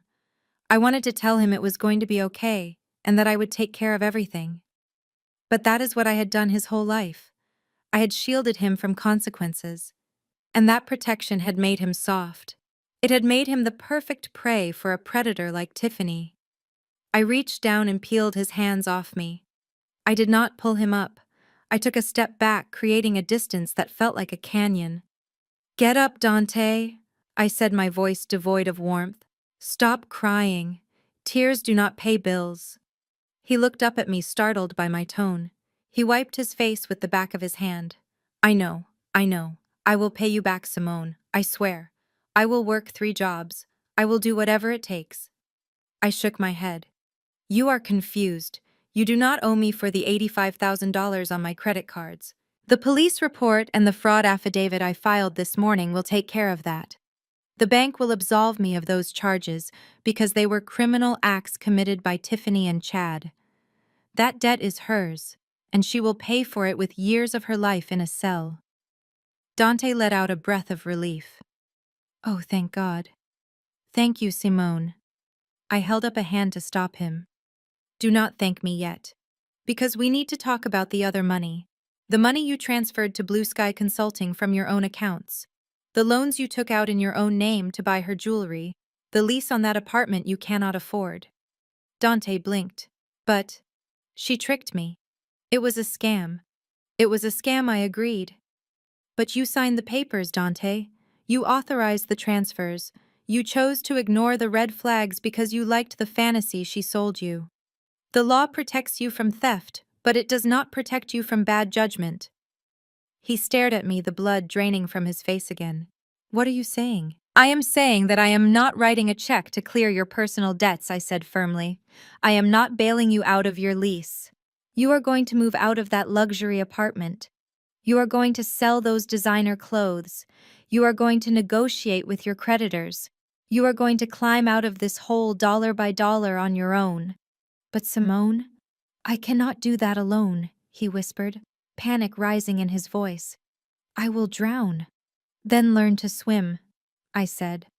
I looked him dead in the eye, delivering the final verdict. I saved you from prison today, Dante.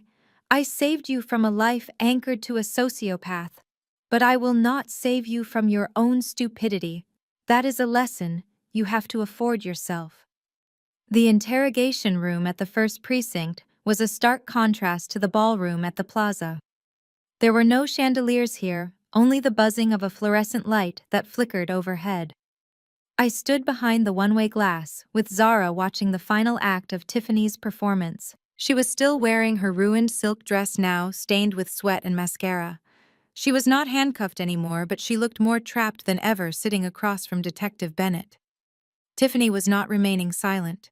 She was talking a mile a minute, trying to spin a web out of nothing. It was not a confession. It was a list of excuses. You do not understand, she sobbed, her voice cracking. I am a victim of my environment. Do you know who my parents are? Dickie and Linda Vance. They dragged me from state to state running scams since I was 5 years old. I never went to a real school. I learned how to count by counting stolen change. I did not want to do this. They forced me. They said if I did not send them money, they would expose me. I watched her face. It was a masterful lie. She was trying to paint herself as the reluctant daughter coerced into crime. She was throwing her own parents under the bus to save her skin. But I knew the truth. I had seen the texts. She was not a victim. She was the ringleader. She was the one mocking Dante. She was the one buying the silicone belly. Bennett was not buying it either. He slid a folder across the metal table. We have the text logs, Tiffany. We have the messages between you and Chad laughing about the idiot Brooks family. We have the emails where you set up the shell company. Your parents are in a trailer park in Tampa. They have not spoken to you in 2 years. You did this all on your own. Tiffany stopped crying instantly. The mask dropped. She leaned back in her chair, her eyes cold and dead. Fine. So I took their money. They have plenty of it. Simone acts like she is so perfect with her penthouse and her suits. She deserved to lose a little. I was just redistributing the wealth. The feed cut as Zara signaled for us to leave. We walked to the courtroom for the arraignment. This was where the real battle would happen. Tiffany's public defender, a tired man with a cheap suit, asked the judge for bail. He argued that Tiffany was a pregnant woman, a habit he quickly corrected, a vulnerable woman with strong community ties. Zara stepped forward. She was a shark in the water. Your Honor, representing the victim, I must strenuously object. The defendant has 3 known aliases. She is currently married to a co-conspirator who was also arrested today. She has no permanent residence in this state, and we have evidence of offshore accounts meant for flight. She is not a community member. She is a flight risk with a history of disappearing. The judge looked at the evidence. The fake pregnancy, the bigamy, the sheer scale of the deception. He banged his gavel. Bail is denied. The defendant will be remanded to custody pending trial. Tiffany gasped. She looked back at the gallery, searching for Dante, searching for anyone to save her, but the seats were empty. I had sent Dante home. Zara walked out with me to the steps of the courthouse. She checked her notes and gave me the bottom line. With the amount stolen plus the identity theft and the bigamy charge, we are looking at a plea deal of 5 years minimum. If she fights it and loses, she gets 7. She is not going to Miami, Simone. She is going to Bedford Hills Correctional Facility. I nodded, looking out at the city skyline. Tiffany wanted a life of luxury where she did not have to work. In a twisted way, she got her wish. She would have a roof over her head and 3 meals a day for the next decade. She just would not be wearing silk while she ate them. The sound of a heart monitor beeping in a steady rhythm is usually comforting, but in the VIP wing of Mount Sinai Hospital, it sounded like a countdown. Mama Louise was lying in the bed, hooked up to an IV drip. The doctors called it a hypertensive crisis brought on by acute shock. I called it a reality check. The woman who had ruled our family with an iron fist and a loud voice looked incredibly small against the white sheets. Her skin was gray. Her breathing was shallow. The invincible matriarch had been broken not by a disease, but by the weight of her own foolishness. I sat in the uncomfortable vinyl chair in the corner of the room. I did not sit by the bedside. I did not hold her hand. I kept a physical distance that mirrored the emotional chasm between us. I had paid for the private room. I had spoken to the doctors. I had done my duty as a daughter. But I could not force myself to offer comfort to the woman who had demanded I kneel before a thief. Her eyes fluttered open. It took a moment for her to focus on me. When she did, her eyes filled with tears. They spilled over, running down her temples into her hair. "Simone," she whispered, her voice a raspy croak. "You are here. I thought you would leave me. After everything I said, I thought you would let me rot." I crossed my legs and looked at her steadily. "I am not Dante, Mama. I do not run away from messes. I clean them up." She flinched at the mention of my brother. Dante was currently sleeping on my couch because the police had sealed his apartment as a crime scene. "I was so blind, Simone," she cried. "I wanted grandbabies so bad. I wanted Dante to be happy." She played me like a fiddle. And I let her. "I treated you like the enemy because you were the only one speaking the truth. I called you a traitor. I said you were jealous. Oh God, Simone, can you ever forgive me?" I looked at the ceiling, counting the tiles. Forgiveness is a heavy word. It implies that the slate is wiped clean. But I could not wipe the memory of her screaming at me in my own doorway. I could not forget how easily she believed a stranger over the daughter who had paid her mortgage for 10 years. "Forgiveness takes time, Mama," I said, my voice cool and even. "Trust takes even longer. You broke us. You chose the fantasy over the family. We can move forward, but things cannot go back to how they were. I am not your bank, and I am not your punching bag anymore." She nodded weakly, closing her eyes as a fresh wave of shame washed over her. "I know. I am an old fool. I do not trust myself anymore.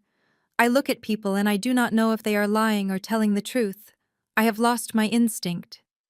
She reached for her purse, which sat on the bedside table. Her hands shook violently as she fumbled with the clasp. She pulled out a thick leather-bound folder. It contained the deed to the family home, the access codes to her retirement accounts, and the power of attorney documents she had held onto for decades, refusing to let anyone else manage the estate. She held the folder out to me. Her arm trembled, but her gaze was firm. "Take it," she said. "Take it all. The house, the accounts, the decisions. I am done. I almost lost everything because I was stubborn and blind. You are the only one who saw the wolf when she was wearing sheep's clothing. You are the head of this family now, Simone. Lead us better than I did." I stood up and walked to the bed. I took the folder. It felt heavy in my hands. It was not a gift. It was a surrender. I looked down at my mother, who had finally learned the hardest lesson of her life. I accepted the burden not with joy, but with the grim satisfaction of a soldier taking command of a battlefield. I would save this family. But I would do it my way. The liquidation of the Brooklyn apartment was not a garage sale. It was an autopsy of a lifestyle that never actually existed.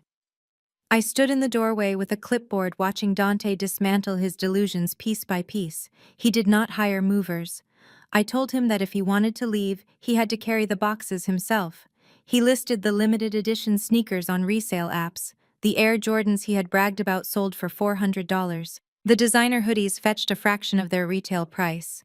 Watching him pack them was painful. He was not just packing clothes. He was packing away the persona Tiffany had constructed for him.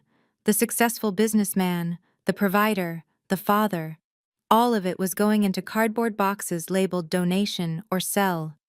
When the apartment was empty, echoing with the ghosts of his mistakes, Dante handed the keys to the landlord. He did not look back. He drove his old sedan to Mama Louise's house. He did not go to his old bedroom upstairs, which was preserved like a shrine.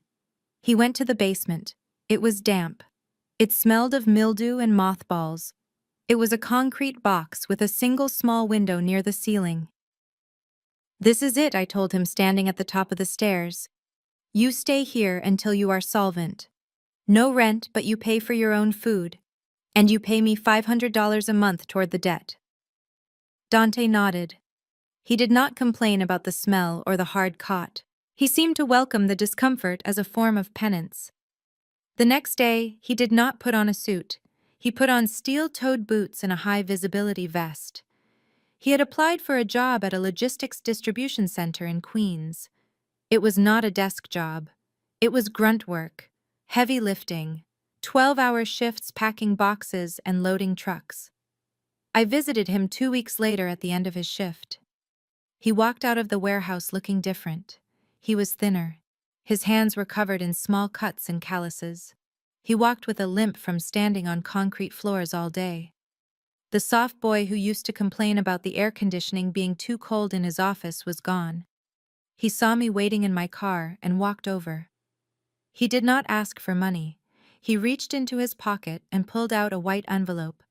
His hands were rough and stained with grease. "Here," he said, handing it to me. "It is $400. It is all I have left after buying groceries and a bus pass." I took the envelope. See. It was light. A drop in the ocean compared to what he owed. "I did the math, Simone," he said, leaning against the car door. "I make $18 an hour. That dinner Tiffany ordered at the steakhouse, the one with the Wagyu beef and the vintage wine, that cost $600. I have to lift boxes for 33 hours just to pay for that one meal. 33 hours of my life for something she ate in 30 minutes. He looked at his hands, shaking his head. "I never understood. I just swiped the card. I never thought about the sweat that goes into the dollar. I thought money was just magic." I looked at my brother. He was exhausted. He was broke. He was living in a basement. But for the first time in his life, he was a man. He was not defined by a woman or a credit score. He was defined by the ache in his back and the cash in that envelope. "Keep working, Dante," I said, starting the engine. "You have a long way to go, but at least you are finally walking in the right direction." The elevator ride to the 42nd floor felt different this time. 3 weeks ago, I had descended these floors in a cloud of shame, flanked by security guards like a criminal. Today, the ascent felt like a launch sequence. I held my keycard against the sensor. It did not blink red. It chirped a cheerful green. Access granted. I walked through the glass doors of City Trust, and the silence that greeted me was not one of judgment, but of reverence. The whispers had stopped. The side eyes were replaced by nods of respect. They knew. Everyone knew. The news of Tiffany's arrest and the massive fraud scheme had not just hit the tabloids, it had circulated through the industry grapevines. I was not the villain anymore. I was the survivor who took down a crime ring from her living room. Janice from HR was waiting for me. She did not sit behind her desk this time. She stood at the door, wringing her hands, looking smaller than I remembered. "Simone," she began, her voice tight, "we owe you an apology. We reacted to the noise of social media instead of waiting for the facts. The suspension is lifted immediately with full back pay." I nodded, accepting the apology without warmth. It was a corporate apology calculated to avoid a lawsuit, but I did not care. I had bigger things on my mind. Janice gestured to the conference room. Mr. Sterling wants to see you. Mr. Sterling was the senior managing partner. He rarely spoke to anyone below the C-suite. I walked into the boardroom. He was standing by the window looking out at the Hudson River. Simone, he said, turning around. I read the police report, and I read the internal audit you did on your brother's finances. It was ruthless and brilliant. He tapped a file on the table. You found discrepancies that the bank's fraud algorithms missed. You traced shell companies through layers of obfuscation that would have confused the FBI. You treated your own life like a crime scene and you solved it. I simply did my job, sir, I replied. No, Sterling said, shaking his head. You did more than that. We have a problem at this firm, Simone. We are good at numbers, but we are bad at people. We miss the behavioral red flags. We need someone who understands that fraud is not just about math.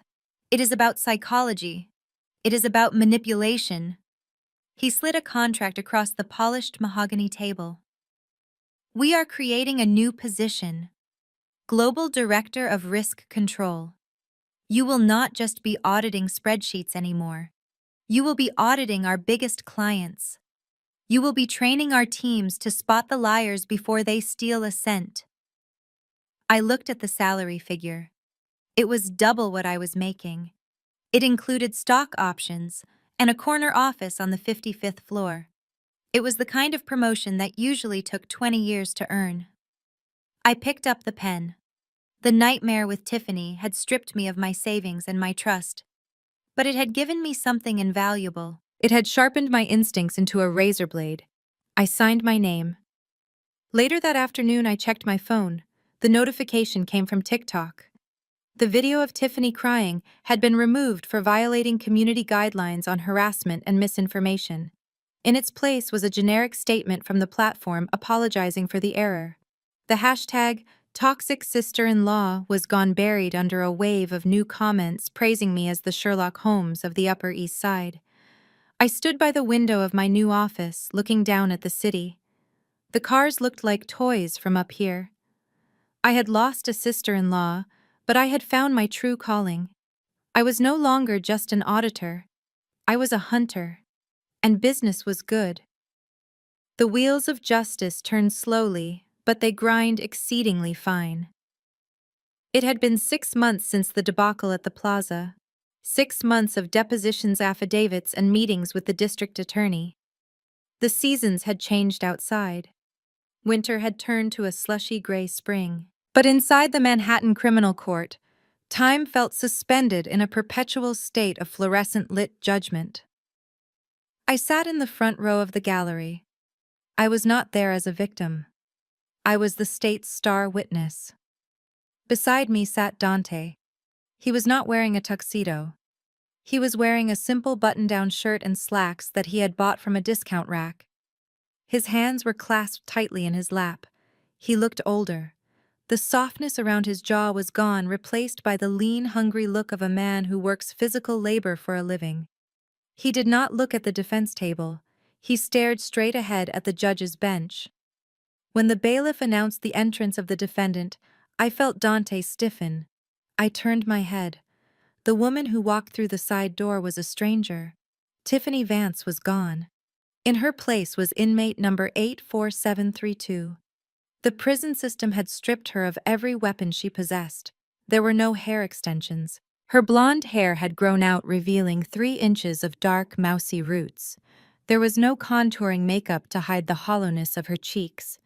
Her skin, which used to glow with expensive serums, was pale and breakout-prone. She wore a shapeless beige jumpsuit that swallowed her frame. She did not strut, she shuffled. Her ankles were shackled, and the metallic clinking sound echoed through the silent room. She looked at the gallery, searching for a friendly face but finding none. Her eyes met mine for a brief second. There was no fire left in them, no smugness, just a dull, flat resignation. She looked away quickly, unable to bear the weight of my gaze. I took the stand when called. My testimony was clinical. I did not cry. I did not rant. I simply walked the jury through the timeline. I explained the forensic accounting. I explained the shell companies. I explained the fake medical records. I presented the facts with the same cold precision I used in my boardroom presentations. The jury did not need emotion. The numbers were damning enough. When the judge asked me about the impact of her crimes, I looked directly at Tiffany. It was not just the $85,000, I said, my voice steady. It was the emotional bankruptcy. She took a family that was whole and she fractured it for profit. She monetized our love. That is a debt that can never be repaid. The deliberation took less than 2 hours. The jury returned with a guilty verdict on all counts. Tiffany did not react. She sat frozen, staring at a spot on the table. The judge adjusted his glasses and looked down at her. Ms. Vance, you have shown a predatory pattern of behavior. You exploited the trust of your husband and his family with a level of calculation that is chilling. This court finds no reason for leniency. He paused, letting the weight of the moment settle. I sentence you to 6 years in a state correctional facility, followed by 3 years of parole. You are also ordered to pay full restitution to the victims. 6 years. The gavel came down with a sharp final crack. It sounded like a gunshot ending a long, painful war. Tiffany flinched. Her shoulders slumped as if the invisible strings holding her up had been cut. She did not scream. She did not beg. She simply held out her wrists for the bailiff to handcuff her. As they led her away, she turned her head one last time, looking for Dante. She opened her mouth to speak, perhaps to say his name, perhaps to apologize. But Dante stood up and turned his back on her, walking toward the exit without a backward glance. The door to the holding cell clicked shut, and just like that, the golden girl of the Upper East Side was gone, erased by the system she thought she could outsmart. The ink was barely dry on the deed when I walked into the foyer of the brownstone in Cobble Hill. It was a far cry from the glass and steel penthouse in Manhattan. That place had been a fortress, a cold tower where I looked down on the world. This place felt different. It had creaky floorboards and warm brick walls. It had a garden in the back, where the only thing growing was actual grass, not lies. It was grounded. And for the first time in a year, I felt grounded too. I was unpacking the last box of books when the doorbell rang. I did not flinch. I did not dread who was on the other side. I knew exactly who it was because I had invited him. Marcus stood on the stoop holding a bottle of aged bourbon and a housewarming plant that looked surprisingly resilient. He was not wearing his usual trench coat. He was wearing a fitted leather jacket and a smile that did not look cynical for once. "Nice place, Simone," he said, stepping inside and looking around with a professional eye. "Good sightlines, sturdy locks. I approve." I took the plant from him. High praise coming from the most paranoid man in New York. "Come in. The boxes are barely open, but I think I can find 2 glasses." We sat on the back patio watching the sun dip below the skyline. The air was cool and crisp. For months, my interactions with Marcus had been transactional. Brief phone calls, exchange of documents, grim updates about felony charges. But today the case was closed, the bill was paid, and what remained was a comfortable silence that did not need to be filled with strategies. "You know," Marcus said, swirling the amber liquid in his glass, "usually when I finish a job, the client never wants to see me again. I remind them of the worst time in their lives. They want to forget the mess." I took a sip of the bourbon. It burned in a good way. "I am not trying to forget the mess, Marcus. The mess made me who I am. Besides, you were the only one who did not lie to me. In my world, that is a rare currency." He looked at me, his dark eyes catching the last of the light. "You saved yourself, Simone. I just dug up the dirt. You were the one who had the courage to look at it." There was a moment then, a shift in the air. It was not the lightning strike of a romance novel. It was something slower, a recognition of shared competence. He respected my strength, and I respected his truth. In a life filled with people trying to extract value from me, here was a man who brought his own to the table. He clinked his glass against mine. "To new beginnings."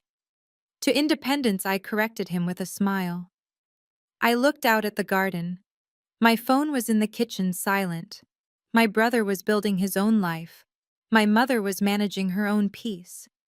And I was here in a house I bought with my own hard-earned money, sitting next to a man who knew all my secrets and stayed anyway. I took a deep breath, filling my lungs with the fresh evening air. I had won the war. Now, finally, I was going to enjoy the peace. The city lights of New York glitter below me, not as a chaotic sprawl, but as a grid of endless possibilities. From the balcony of my new brownstone, the noise of the traffic is just a distant hum. I swirl the remaining bourbon in my glass, watching the amber liquid catch the reflection of the moon. It has been a long road from the interrogation room to this quiet garden. I have lost money. I have lost friends. I have lost the naive version of myself who thought that family loyalty was a suicide pact.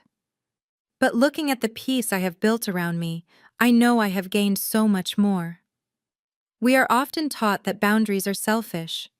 We are raised to believe that saying no to family is a betrayal, especially as women and especially as providers. We are conditioned to be the fixers, the safety nets, the silent bankers who keep the lights on while everyone else plays in the dark. I spent years thinking that if I just gave enough, paid enough, and tolerated enough, I would earn their respect. I thought I could buy peace. But I learned the hard way that you cannot buy respect from people who profit from your disrespect. Predators like Tiffany do not stop because you are kind. They stop only when you cut off the supply. And sometimes the people we love, like my brother and my mother, become accomplices, not because they are evil, but because they are weak. They chose the comfortable lie over the difficult truth. My audit did not just expose a financial crime. It exposed the rot in the foundation of my relationships. It taught me that a boundary is not a wall that shuts people out. It is a gate that protects the garden. It dictates what gets to come in and what has to stay out. I let the love in. I let the truth in. But the entitlement, the manipulation, and the emotional blackmail, those stop at the gate. I do not regret what I did at the plaza. Some might call it cruel to air dirty laundry in public. I call it necessary sterilization. Sunlight is the best disinfectant. By speaking up, I did not just save my bank account. I saved my brother's future. I saved my mother's dignity. And most importantly, I saved my own soul. I learned that I am not responsible for other people's choices, only for my reaction to them. I stopped setting myself on fire just to keep other people warm. Now I turn the question to you. We all have a Tiffany in our lives. Maybe they are not faking a pregnancy or stealing $85,000. Maybe they are just borrowing money they never pay back. Maybe they are guilt-tripping you into silence. Maybe they are draining your energy instead of your wallet. I want you to look at your life and ask yourself the hard questions. Who are you enabling? Where are your boundaries? And are you brave enough to close the account when the cost becomes too high? This has been my story. My name is Simone Brooks, and this was my final audit. If you saw yourself in my struggle, or if you have overcome your own toxic family dynamics, I want to hear about it. Share your story in the comments below. Let us build a community that values truth over silence. Do not forget to like and subscribe for more stories of justice and redemption. Until next time, protect your peace and check your bank statements. The music rises and fades to black. The most profound lesson from this saga is that blind loyalty is a recipe for bankruptcy, both financial and emotional. We often confuse support with enabling, believing that loving our family means shielding them from the consequences of their poor decisions. Simone's journey proves that setting boundaries is not an act of cruelty, but an act of survival. By refusing to be the silent financier of her brother's delusions, she didn't just save her bank account. She forced her brother to finally grow up. The story of Tiffany teaches us that predators thrive in the shadows of polite silence. If we are afraid to ask hard questions or demand transparency because we fear creating conflict, we invite exploitation. Trust your instincts when the math does not add up, because a red flag is a warning, not a challenge to be overcome with more money. If you have ever had to make the difficult choice between saving a family member and saving yourself, I want to hear your story in the comments. Don't forget to like and subscribe for more narratives about justice, resilience, and the power of the truth.